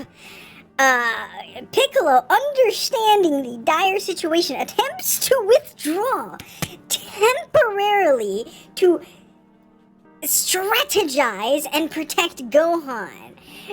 However, their retreat is short-lived as they continue to fight Nappa. That's what I'm trying to do. You didn't listen to me. Frieza Saga, Piccolo retreats momentarily after merging with Nail on planet Namek. This fusion makes him significantly stronger. Then he heads back into battle, uses strength to face Frieza. Twice. He did it twice. He does this often. I told you that this shit happened. You cannot say that I'm not a DBZ fan when I'm like, Piccolo has a strategic mind, and he would be the kind of person that retreats to gain strength and come back to the fight, which is what I said I was going to do. I said I was going to go to bed and then come back the next day and fight the boss. But you weren't listening. You're just angry that I found the actual legitimate facts.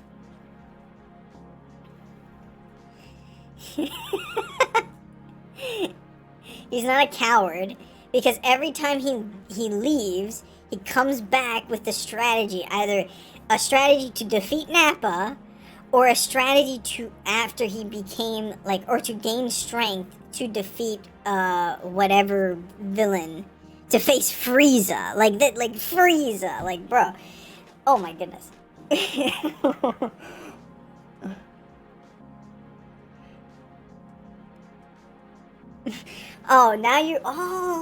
So now you're against Piccolo when you said you were the biggest Piccolo fan.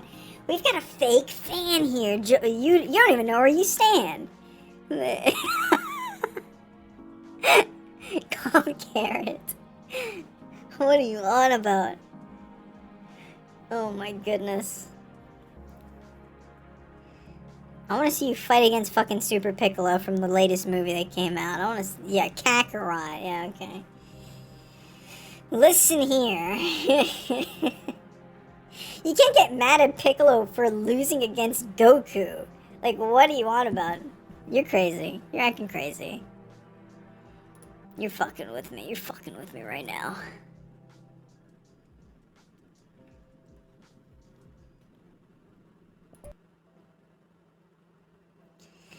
Child Goku was strong as fuck. Also, Piccolo was divided into two people. It was he lost multiple times. Shut up. Shut up. Shut up. Dragon Ball is a different show. It's a different fucking story, okay? It's just different. Alright? It's not the same as Dragon Ball Z. Everybody knows this.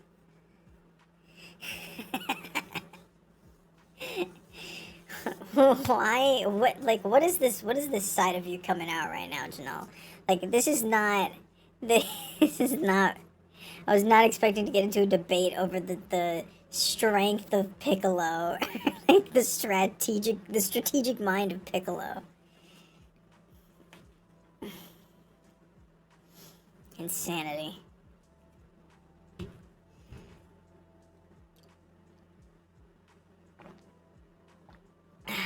Rest in peace, Akira Toriyama. Thank you for the fun laughters and the fun times. No, I'm fine. I'm fine. I'm fine. We've established that I'm Piccolo, so I'm okay with life. I can go to bed happy. My goodness.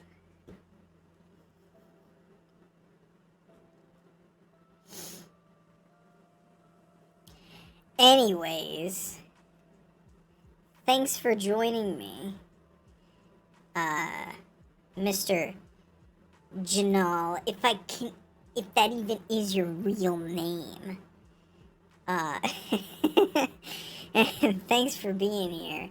I appreciate you. Piccolo has lost. What are you wait, win, lost? Yeah, he's evened out. Truly a master of balance. See, that's why Piccolo's the best, because He is a strategic mind. Oh my goodness, I'm not getting into this right now. The most strategic is Piccolo. Shut up. Enough. Sorry if I said shut up too many times. This Piccolo nonsense has to stop. It has to stop. This Piccolo slander ends here.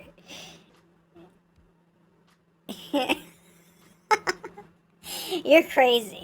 You're crazy. You're a Vegeta type or a Majin Buu type.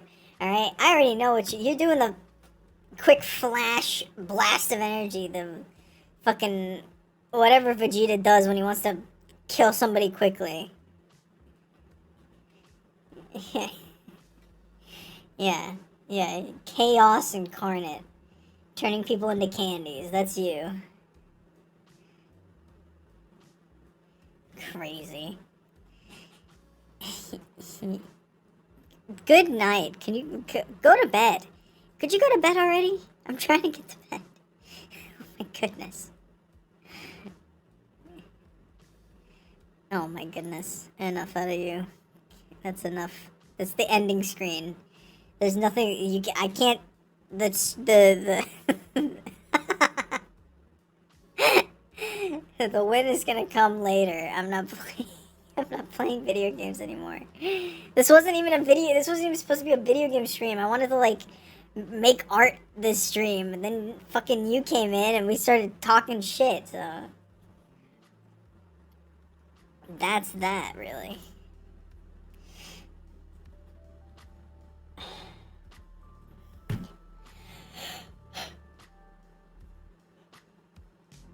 No, oh my goodness, oh my goodness. I'm blaming the one person in chat. It's not your fault. Except for that time where you deliberately wrote a bunch of garbage in chat to make me lose the fight. But it's not your fault. I'm just bad at the game. I'm no good. I've only beaten Sekiro like twice. I've only beaten Sekiro twice. Dark Souls 3 like maybe maybe one time. I've only beaten like Bloodborne like a handful of times, 5, like 6 times. I don't know. Alright, enough out of you. I'm going to bed. Imagine me pointing my finger right at your fucking text right now. Imagine me pointing my finger, because that's what I'm doing. I'm pointing my finger at your text. In judgment.